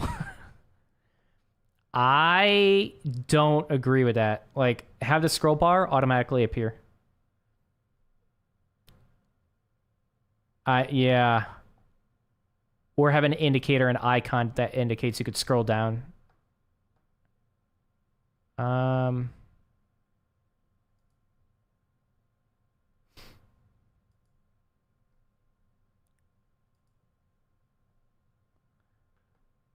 Okay, so 0B. Binary syntax using... Okay, this has nothing to do with base 2, does it? We just have to know. Binary numbers are just base 2 numbers. They work the same way as normal base numbers. Okay. We just have to remember binary is base 2, apparently. Okay. I think we could do that for a little bit until we forget, you know? The base only tells how many symbols can represent the number. Oh. Decimal is base 10 because it uses digits. Ah, you are... Thank you, Rain. I'm sorry, I thought it was like Tuba talking. Why are both of your names red? What the hell? The base of this is bitwise operators, but they kind of... Okay, I've been reading your messages thinking it was Tuba.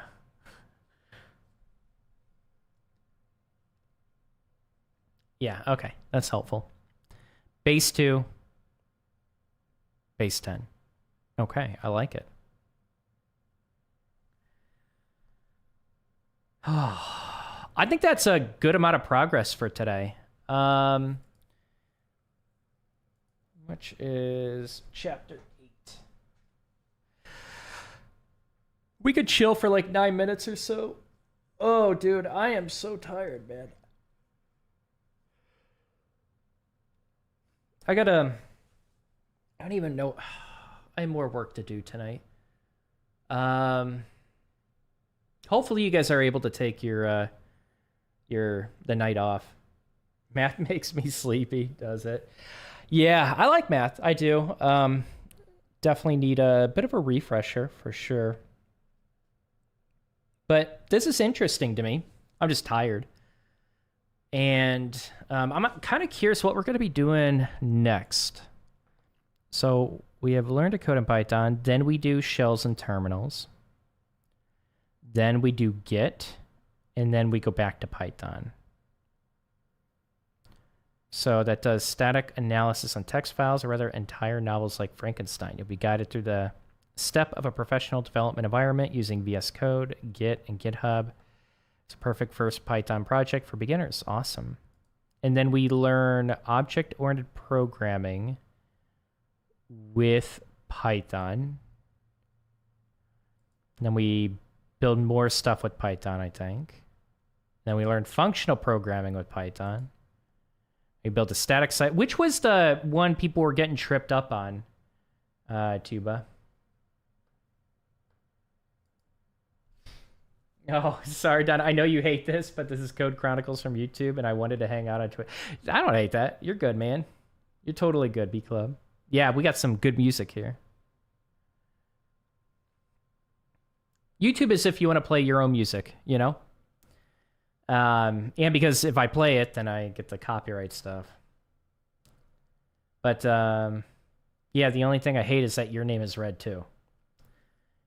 Functional programming and static site generator. Okay. So 7 and 8.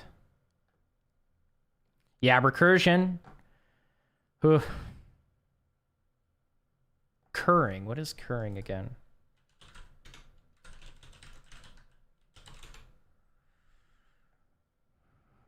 Takes multiple arguments into a series of functions that each take an argument.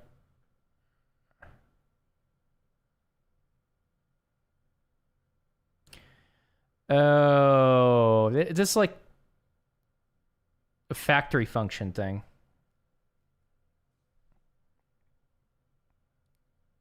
Right?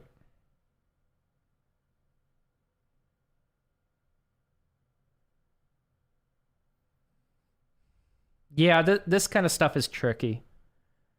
When you first learn it.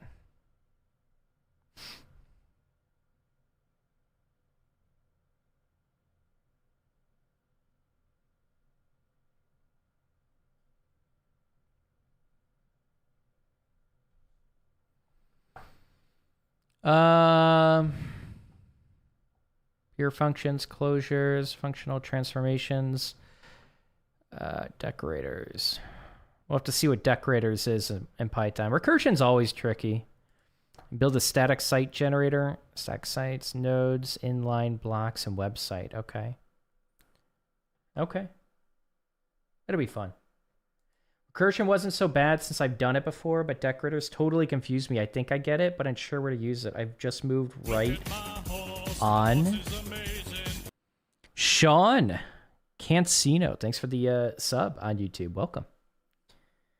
I get it, but unsure how to use it. I've just moved right on in hopes it will get used later. Decorators. I wonder if they're similar to decorators in JavaScript.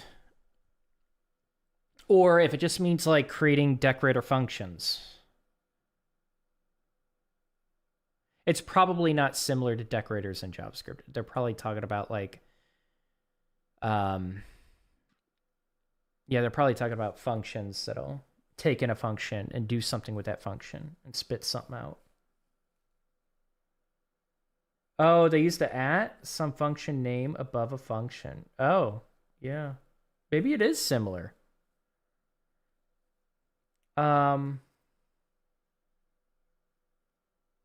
Yeah, I mean, maybe it is. That's cool. Yeah, we were doing those in Nest.js. Yeah, if you're not used to it, they're definitely different. And they kind of, I mean, anytime like you have a decorator function, to follow the logic all the way through and see what's happening, sometimes it's not very clear from the beginning. I think the tricky thing is like remembering what this function does to this other function.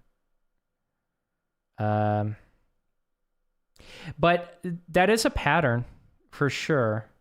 Yeah, that is a pattern. That's a pattern in Nest. It's probably, I don't know if Java has that. But again, they say Java and Spring Boot is very similar to Nest. It's a pattern with Angular, right?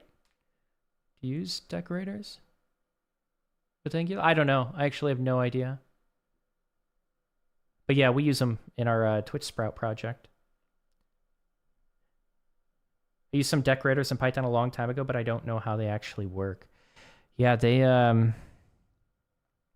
We'll see how they teach it. I'm really curious if it's going to be similar. I think the curring thing is like... This used to trip me up a lot.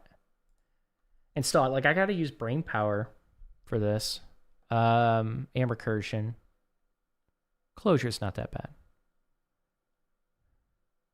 I'll have to see what, like, first-class functions are. That's the thing. It's not really explained how they work. I need to see what's under the hood to understand it. Okay.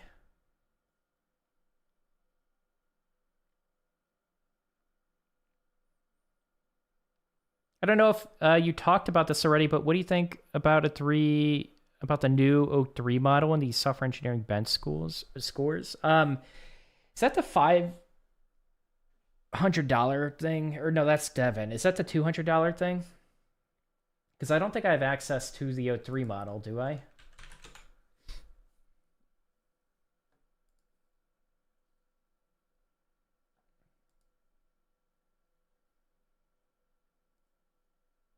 Oh, I don't care. That's my opinion. I don't care about something I can't use and play around with. Like Devin was flaunted as, you know, kind of a replacement a bit, and like it's just complete shit. Um, so unless I can use it and test it out, I don't care.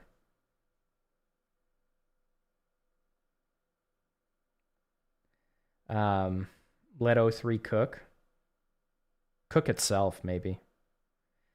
Yeah, unless I can use it, I just don't care. Yeah, I can't even pretend to care. I don't. And in fact, I'm kind of tired of how shitty AI is.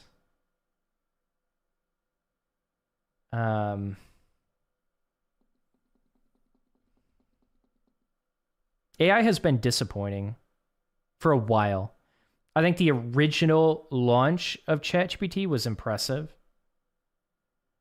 but I just feel like we're stagnating. And then companies just continue to push out, they continue to market it as groundbreaking and continue to push out something that eventually like gets destroyed by user input. I'm actually just over AI at this point. I like to give things a year before I get excited. A year's a long time, but that, with AI, that's probably a good idea. Did you hear about Meta going nuclear? No. What's going on with that? What do you mean by nuclear? Yeah, sounds like you have AI fatigue. I do too. Yeah, it's a lookup. It's a Google search for me. That's it.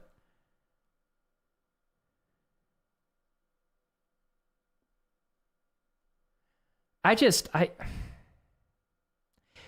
been propped up too much and it's being marketed too much. And given the amount of marketing, it doesn't deserve this amount of press. My horse is amazing. Chris, thanks for the sub on YouTube. Welcome. Like to hear what influencers think on it, though. Yeah. I don't know. I'll form an opinion when I can use it. By a year, the hype has died and people have found a real world use for a thing. Yeah, that's true. That's very true. I don't know. I still, honestly,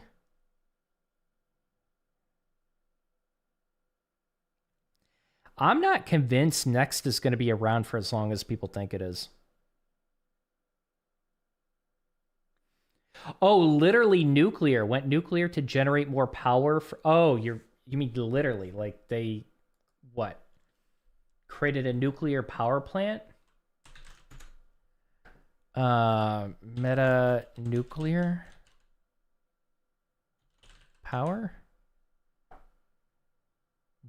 Nuclear power data centers? That is crazy. Are you serious?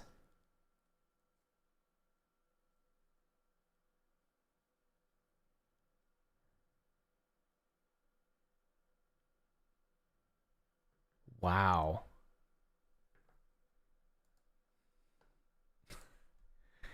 I mean, that's big dick energy right there. That's interesting. Yeah, that's interesting to me. I think Mark Zuckerberg is becoming more interesting.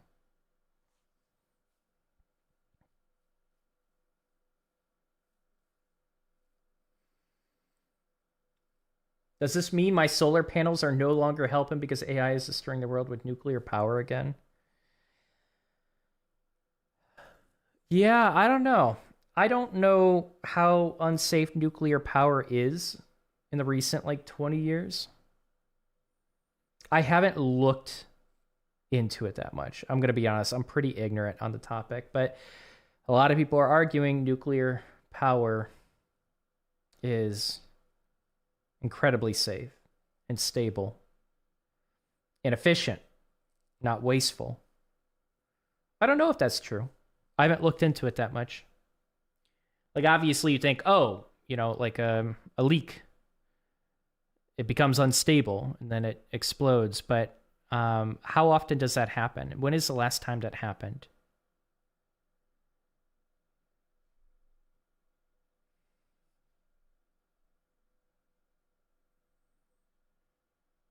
We only just stopped burning coal to create fuel in UK.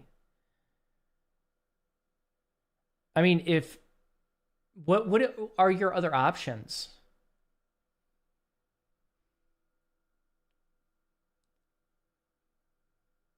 I mean, you have areas of the world where you can have a lot of space for solar power. But that isn't everywhere in the world. And you... I mean, you're really using up the resources that you are trying to save from using extensively to be able to create a lot of these solar panels, right? And the power source. Like, feel free to say I'm ignorant with any of this, but I don't feel like solar power is going to be replacing coal anytime soon. If we're talking about like an entire city or larger, like I can see nuclear power becoming more popular. Like it seems like the only viable option. Again, I am just completely ignorant with all this. I'm very limited with my knowledge with this, but yeah, I don't think solar power is the way to go. Like if we're going to replace a lot of these like almost used up resources, it's going to be nuclear. Wait, so you don't think that Next.js will lose popularity? No, I think it's losing popularity. At least in the industry. Like there's a bit of hype for it, but I'm seeing the jobs really die down for Next. You know, relative to, or keeping in mind the context of the market just getting rougher in general for all jobs. I don't think Vercel would let something like that happen. I don't think Vercel is a choice. They don't control the market. Influencers kind of generate that. The fact that even said Vercel wouldn't let that happen, why does that feel so cult-like?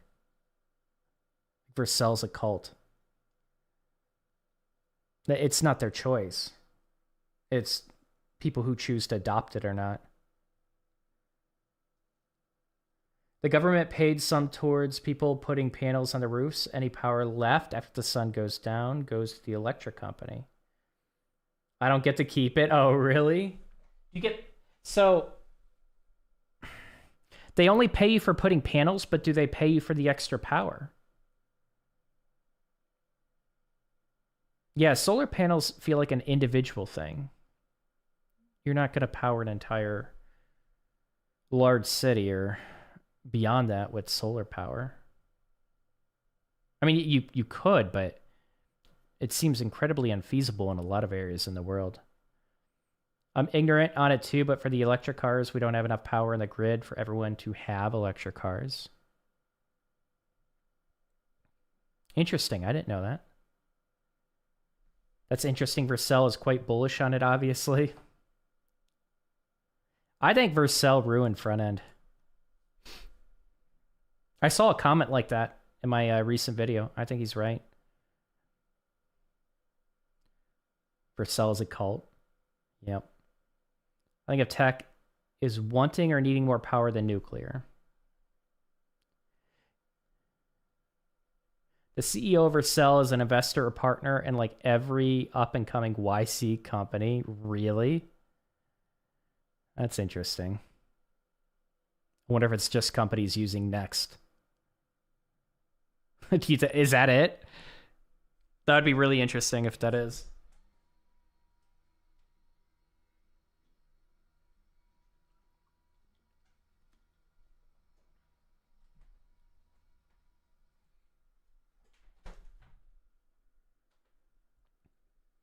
Oh, man.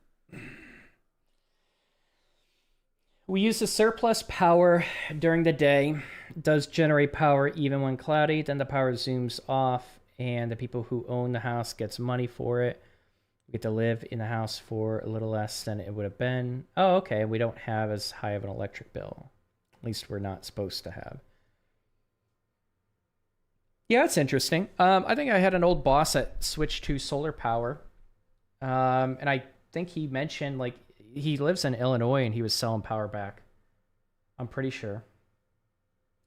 Japan, my data center will be powered by a Dyson sphere. Oh, yeah. How you feeling about backend dev at this point so far? I actually think the most interesting thing that I learned was what we did today. Like, it's new stuff, right? I think I need to learn a lot more new stuff because I'm going over like programming concepts that I've already learned. And I don't, I'm just neutral on it. It's always good review, but I'm neutral on it. I don't really care that much. And I think I'm still like really early on. I know I like backend because I absolutely love building my backend with Twitch Sprout with Nest. I know I like backend. But do I like Python? I don't know. Maybe not, to be honest. I can understand why some people recommend it as a first language to learn. Do I want to be a Python developer? I don't think so. I'd rather just look for Node.js positions, to be honest. That's where I'm at with it right now. You prefer TypeScript over JavaScript? I think so. I can work with JavaScript, no problem. I do think TypeScript does help. But I'm fine with both. I really am. I worked with JavaScript for so long. Yeah, I'm fine with both. I think I'm just someone that's looking for a little bit more structure and industry conventions and kind of just getting out of my own head and out of my own ways and doing something different. So that's why I'm really excited to like dive into, maybe we build something with Django. Who knows? Maybe we try it. But I want to learn different programming languages, which is going to have different cultures, different conventions, and hopefully I can expand my narrow thinking of how to solve problems, how to organize things. So I'm looking forward to that. I'm looking forward to going a little bit lower level and going over some CS concepts. I think I find that kind of stuff more interesting to me now. But again, we're super early into this journey where like I'm actually looking for, like, honestly, I've used the same Git commands I've used for like 7 years, right? Maybe we can learn a bit more with Git. I think I used Rebase like 3 years ago, right? So Rebase could be a good refresher. But I feel like, I never really got a solid foundation. With a front end, you kind of just get exposure to this stuff. Like even Scrimba is like, hey, like just use a GitHub client. I don't want to do that. Front end, like, you got to force yourself to get more comfortable with terminal stuff, get more comfortable with Git, right?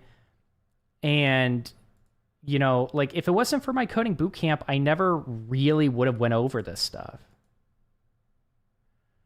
I never would have dove into data structures and algorithms, learned memory management. I'm actually really looking forward to this and going over memory management. Right? You don't have to worry about this at all in JavaScript. And then I'm kind of looking forward to seeing what the fuss is about with Go. Because I think a lot of people just don't like the current ecosystem. They just don't like JavaScript. And they're like promoting, this is a Twitter thing for sure, but they're promoting Go mixed in with HTMX. And I have yet to really see any code bases that give me full confidence that this is going to be like widely adopted and it's scalable and maintainable across a very large team. Now, I don't know Go, but I've looked at like a lot of stuff that uses HTMX, and I need to learn a little bit more about it to see like where my gripes would be with working with a team on the same code base in HTMX as it starts building up, when I start mapping it to the applications that we were, building on in my professional front-end positions. So there's a lot of hype around Go. There's a lot of hype around HTMX.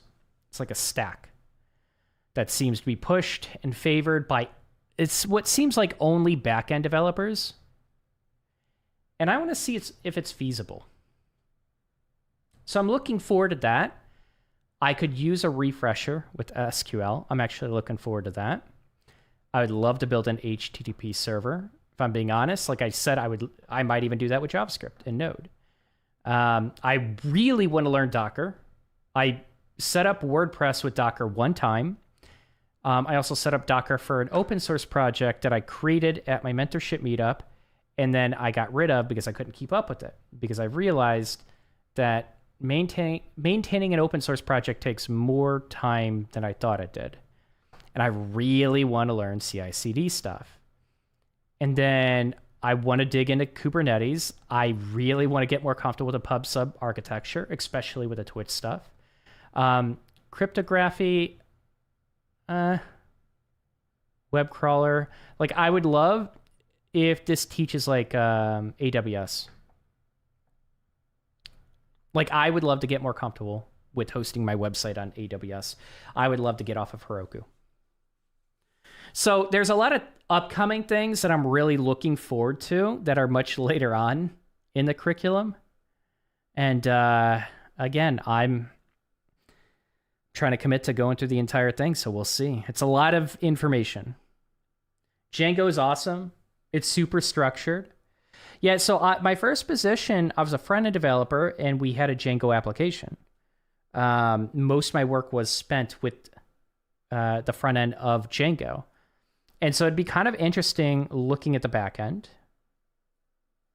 AWS could be a whole course itself. Yeah, it gets pretty damn complex. I don't like coding in Python personally, but all the power to people who like it. I just don't like the syntax and how code is structured. Yeah, one issue I have with Python is scope. Like, to be able to dig into what should just be scope to a conditional and a loop to like almost share, like it almost becomes global scope is weird to me.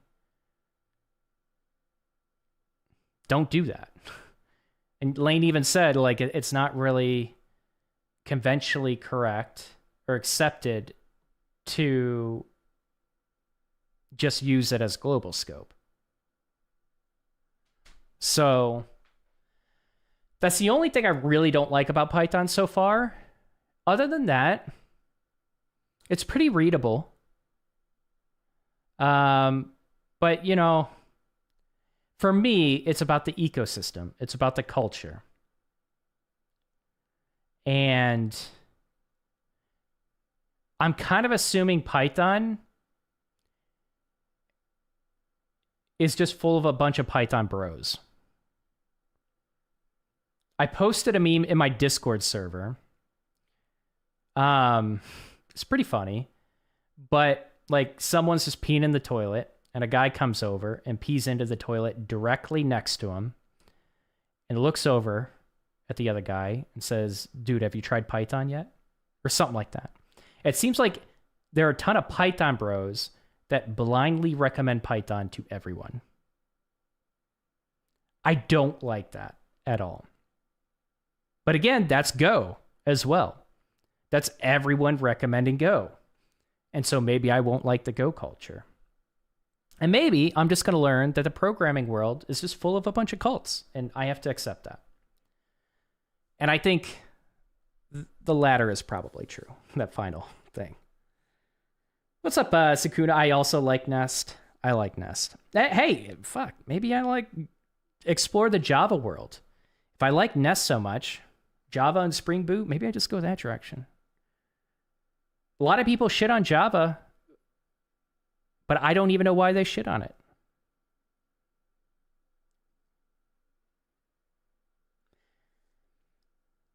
I found Django to be awful. What did you find awful about it?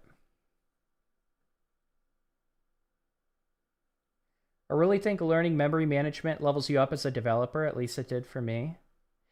But if you never have to manage that in the stack that you use, why would it make you a better developer? Just because you really have to go a bit deeper into programming fundamentals to like understand it and use it? Is that why? This course looks pretty solid for backend. I think it is. It's long. It's very lengthy. There's a lot of depth to it. There is. And honestly, I wish Scrimba had this much depth. Scrimba has a lot of depth for the front end. But they did not accept my proposal, but I highly recommend they extend their curriculum on Scrimba. It's not long enough. You're not becoming a good enough JavaScript developer. They have courses that they have created that you should supplement with, but put that in the actual curriculum, right? But then again, like learn Git, Kubernetes, PubSub, like a lot of this is extra. I'll have to see if like up to here is when you're supposed to look for a job. I don't agree with the 50% job search. I have a feeling the thing I'm going to disagree with... Simon, thanks for the sub on YouTube, man. Welcome. I think there's a lot I'm going to disagree with Lane on the job search. I have a feeling. But we will see. Because again, we're still early on, but I want to see more recommendations to be curious and explore outside of this, but we are still really early on. I don't expect him to push that. Because going with these guided projects are not really going to help you grow nearly as much. Like portfolio. So there's a personal project. I didn't see that.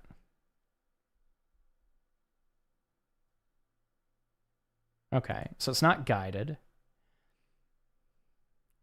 We'll have to see. Capstone project. We'll see. We're going to go through this.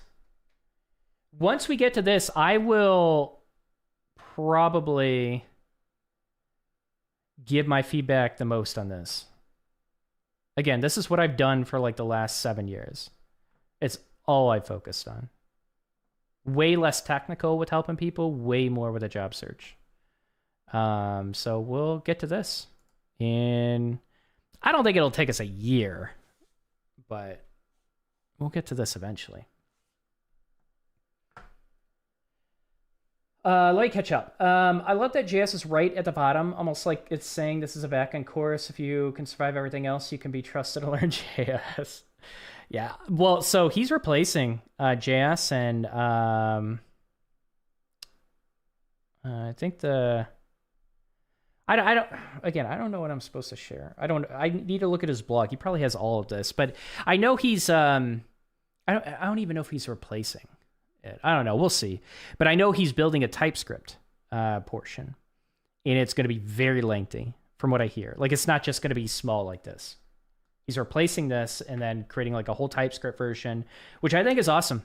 Like, there are enough TypeScript Node.js positions where, yes, just learn it. There's no reason not to, which I'm excited about. And I will absolutely take probably when I get to it.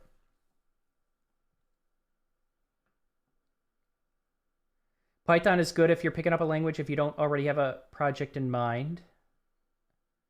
Every field is a collection of subcults. Yeah, it feels like that. I find that Django is just less intuitive than Rails, so you get the same performance hit, but then you have to implement more things or just continuously add more packages. Well, I think like Rails has a lot included, though. You would probably not like a lot of different backend frameworks.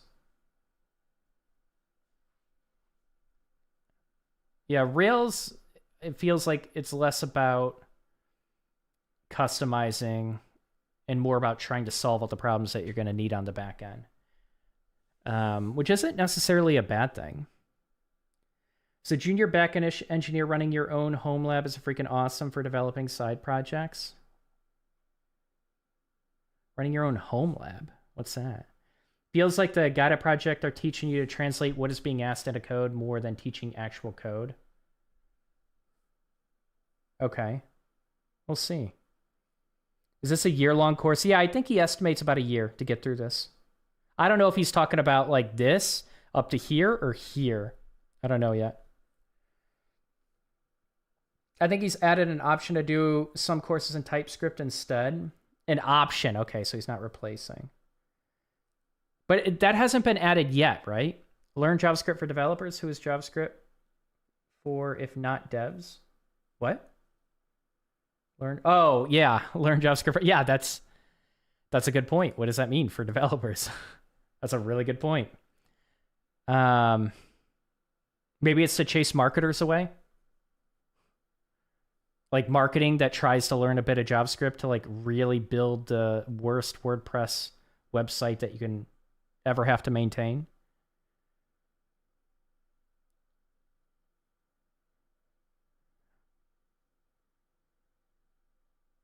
Did you think about rewriting it in Rust? No, I'm not a furry. Nope. That's another cult. You're right, Chris. That's another cult. To be fair, in my pinned comment, when I said I was switching to front end or to back end, I did shout out the furries. I did say that even Rust/furry developers are still developers. I think that is the nicest thing I have said about furries in a very long time, or ever, actually.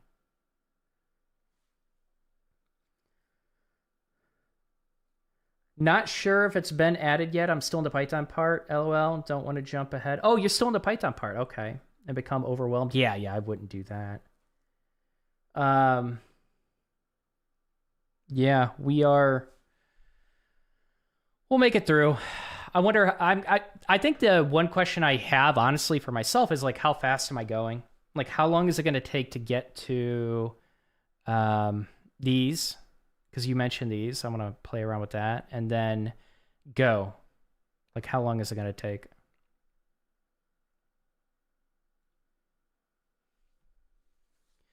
Wasn't JS originally made to help get normies into coding, so it was made for people that didn't know how to program? I don't know if that's true. It was meant to be easy. It was. And a lot of the drawbacks of JavaScript were the result of trying to make it easy to learn for newbies. So yes, I think you're right. Learning memory management coming from a JavaScript world feels like a curtain is being open in front of you. It forces you to learn about the heap and the stack, which is quite helpful. It doesn't bring a lot of use cases into the JavaScript world, but it really helps you understand most compiled languages. I'm looking forward to it. I am. Yeah, I think that's a good point. Smiley Jack, thanks for the sub on YouTube. Welcome. Home Lab is just a machine or collection of machines dedicated to running services in your own network. Okay, or even just to play around with it. I gotcha. I buy old enterprise servers and use them to drive my home services sandbox and my CI/CD pipelines for side projects. Oh, that'd be fun. Yeah, I think that could be fun. Yeah, it makes sense. I'm going to build websites with this. No matter what I learn, what I go with, like I like web development. But Doesn't mean I'm going to stick with it for the rest of my life. It's so much fun. Yeah, especially if it's useful to you, right? You have an immediate use case for it in the home. I think that is really cool.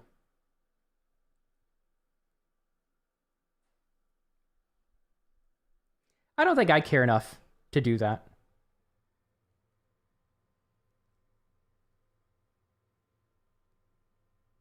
But I like building websites. I don't mind it being hosted elsewhere for other people to use. Because I think, here's why I don't care to do that much. Because, you know, it's fun, like I have fun setting up kind of like a local storage and setting up cameras to monitor my place and like having all of that automated. Like setting up that kind of stuff is fun for your home. I don't care to program for it though. You know what I mean? I would like if I'm going to build something, I'm going to build something through code. I want a lot of people to use it, not just me and people here. Like I want a lot of people to use it. So I think that's why I like web development or something external that other people are going to find valuable. Help seeing some of what goes on under the hood with the cloud. I'm sure it does. I'm really hoping he like digs into that a bit because that's a weak spot. Because a lot of people that are just like, oh, I just want to be a coder, they keep going through these cookie cutter surface level full stack courses that don't set them up for success for either front end or back end. And like a lot of people keep diving into back end and they don't really dive deep enough. And they just go through a full stack course and they build a CRUD application or build CRUD applications. And like, I'm not getting any backend positions. No company wants to hire for backend. Yeah, because you're so many people are just not diving deep enough. People keep thinking the bar is way lower than it is. And it's like, and then that same misconception gets spread everywhere on the internet. And I'm like, stop spreading this. Stop it. Like good backend developers, good junior backend developers get hired as backend developers. But your projects continue to be cookie cutter projects. And like backend, like a lot of the full stack courses aren't going into binary. Like a lot of your full stack courses aren't going deep into getting comfortable with your terminal and Git. A lot of full stack courses will even recommend GitHub client. They don't really dive deep into algorithms or data structures. You're not building an HTTP client. You're just pulling in libraries because your full stack course is probably a JavaScript one. And the JavaScript ecosystem sucks.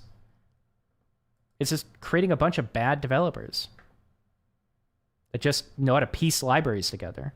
You're definitely not learning CI/CD stuff. You know, of course, there are always exceptions to what I'm saying, but like a lot of times, like put it on Heroku or another service like that. You're not learning Docker.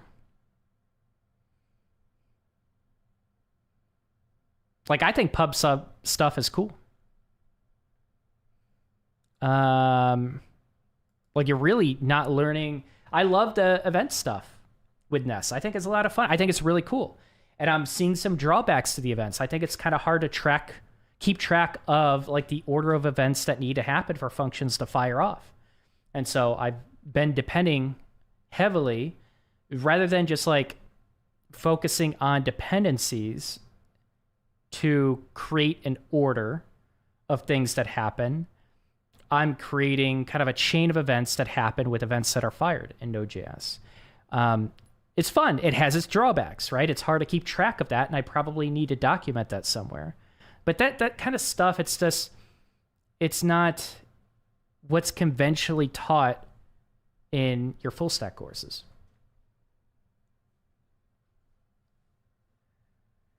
My partners tell me to try and get some sleep. See you next time. All right, thanks for joining, Tuba. Have a good one. Get some sleep, for sure. Help seeing, you can expose your services and even proxy through Cloudflare. Yeah, fuck that. I'm not doing that.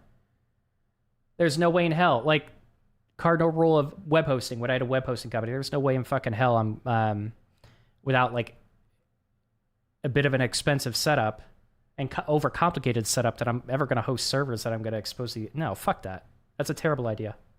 Just because you can do something doesn't mean you should. Yeah, like I really want to stress, do not host your website on your local. You're probably going to expose some shit that you didn't expect. You gotta like, and especially if you're offering web hosting, like, or you want like reliability, you gotta think of it like a power backup, internet backup. That there are a lot of things that can go wrong that just a data center fixes for you. Like, it's not even a good idea. If you want to do it to like, it's literally an ego thing at that point. You're like, this is cool. I just want to do it because I did it. But like that, it's a terrible idea.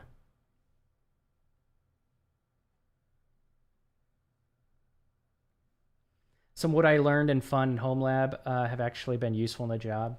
That's pretty cool. Yeah, and you could probably pass some of that information along. And that's pretty cool that you can do that. The JavaScript ecosystem is sadly creating library developers that don't really know JavaScript, but they know React, for example, and that's it. Yep. Yep. And I think that's one of my biggest aversions to Next is the type of developers that it continues to create. The culture really just whatever. I really need to do a deep dive into Next because there is just... I'm seeing the result of so many people that keep diving into Next that are just really bad JavaScript developers. And I don't know what it is that is causing this. I don't know if they're just listening to like maybe Theo or their favorite influencer and they're like, oh yeah, like I want to be marketable. I just got to learn Next. But Next.js is creating some of the worst developers that we are going to pay dearly for down the road. It's just a horrible culture in that respect. I honestly think Next is going to really ruin the front end world. But we'll see. I think abstractions kind of always have. The problem is like you have developers that are already really good with JavaScript and really good with React that are front end developers and they don't really want to learn backend properly, so they use Next. That's a good reason to use Next. That's a really good reason. Experienced developers pushing out side projects that are websites, like, you should probably use Next if you're not good with backend. Unless you want to get good with backend.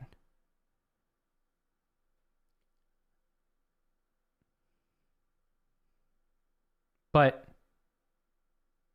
yeah. Yeah, I have no more to add to that. Next is good, but when someone using ChatGPT, it's real became bad dev. I don't think that like Next is good is meaningless. You know what I mean? Like what does good mean? Good in what? Next has good use cases. The problem is that Next is like Next is sold as like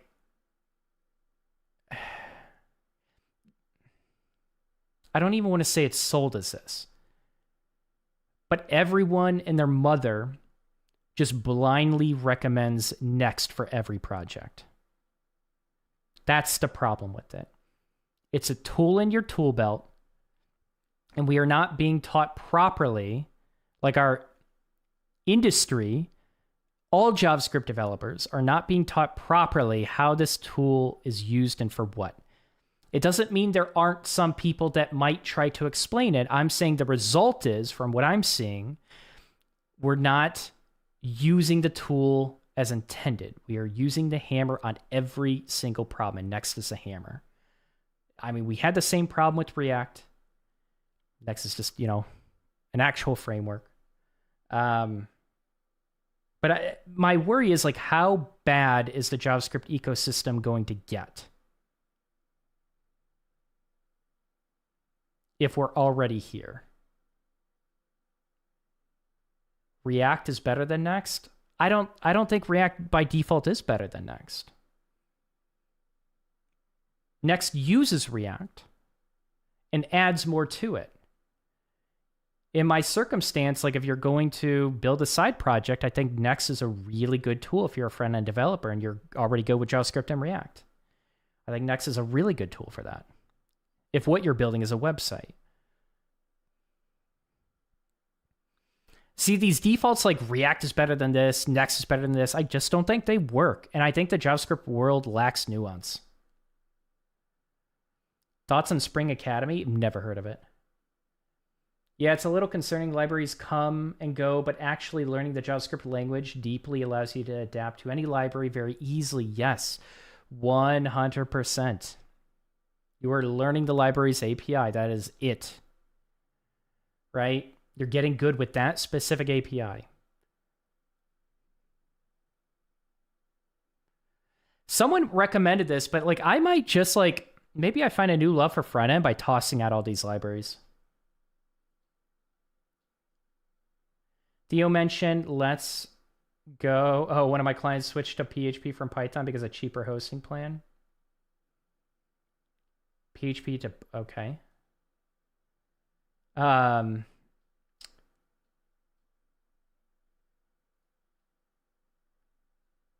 Is it cheaper? Are you sure? Like you can get shared hosting for like $2-3 a month, can't you? For PHP? Think about starting learning Crystal language. I have never heard of that. Oh, it's a platform to learn Spring Boot. Gotcha. I have no idea. I haven't heard of it. I mean, if you go through it, you know, you want to give it an honest feedback in the chat, you're welcome to. Yeah, I've never heard of it.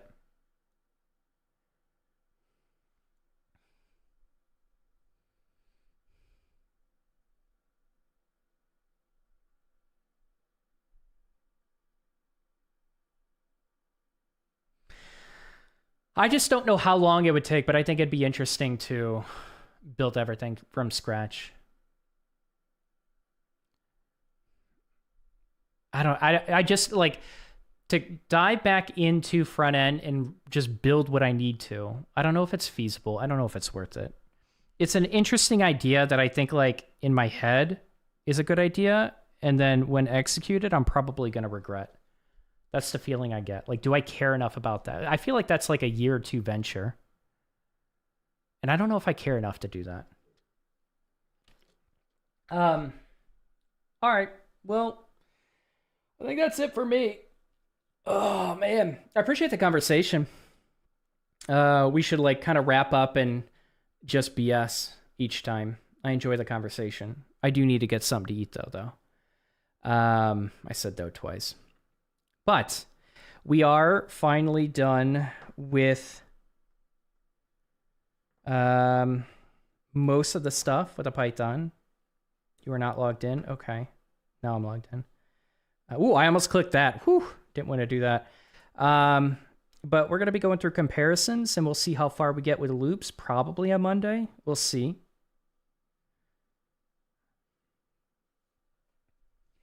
I agree there's a lot of risk exposing something in your network to the outside world. There are good practices to avoid security vulnerabilities like segmenting your network, ensuring your network are solid, mentoring, though I don't think exposing services in your home network is for most people. It isn't. And you're right. You can really cover a lot of the security stuff, but if you want, like people expect uptime, and if you are hosting anything seriously, you have to account for things kind of like backup, kind of like data duplication and stuff like that, where, you know, like shit goes wrong in your servers. And how do you fix that? Where data centers have solved it. Now, if you're doing it to learn, fucking awesome. But it's, you know, it's kind of like you just got to realize all the things that you got to cover if you have an important service. Yeah. I would agree with you on that then. Any serious project being a data center. But yeah, you can mask a lot. You definitely can mask a lot from home. So security is probably less of a concern for me if you really want to dig that deep into it. But yeah, you're welcome for the stream. Appreciate that. And thanks for joining. It was a good conversation. I'll let you know going through it now. So far, so good. Okay, cool. Let us know. I want to hear good and bad. Let us know the good and bad of it. All right, guys. I should be live on Monday. 4 p.m. Central Time seems to be working really well. I'll just be live on Monday. So thanks for hanging out. Thanks for chilling. If I don't see you on Monday, something happens, Merry Christmas. Happy New Year. And yeah, that's it. Happy coding, everyone. Take care.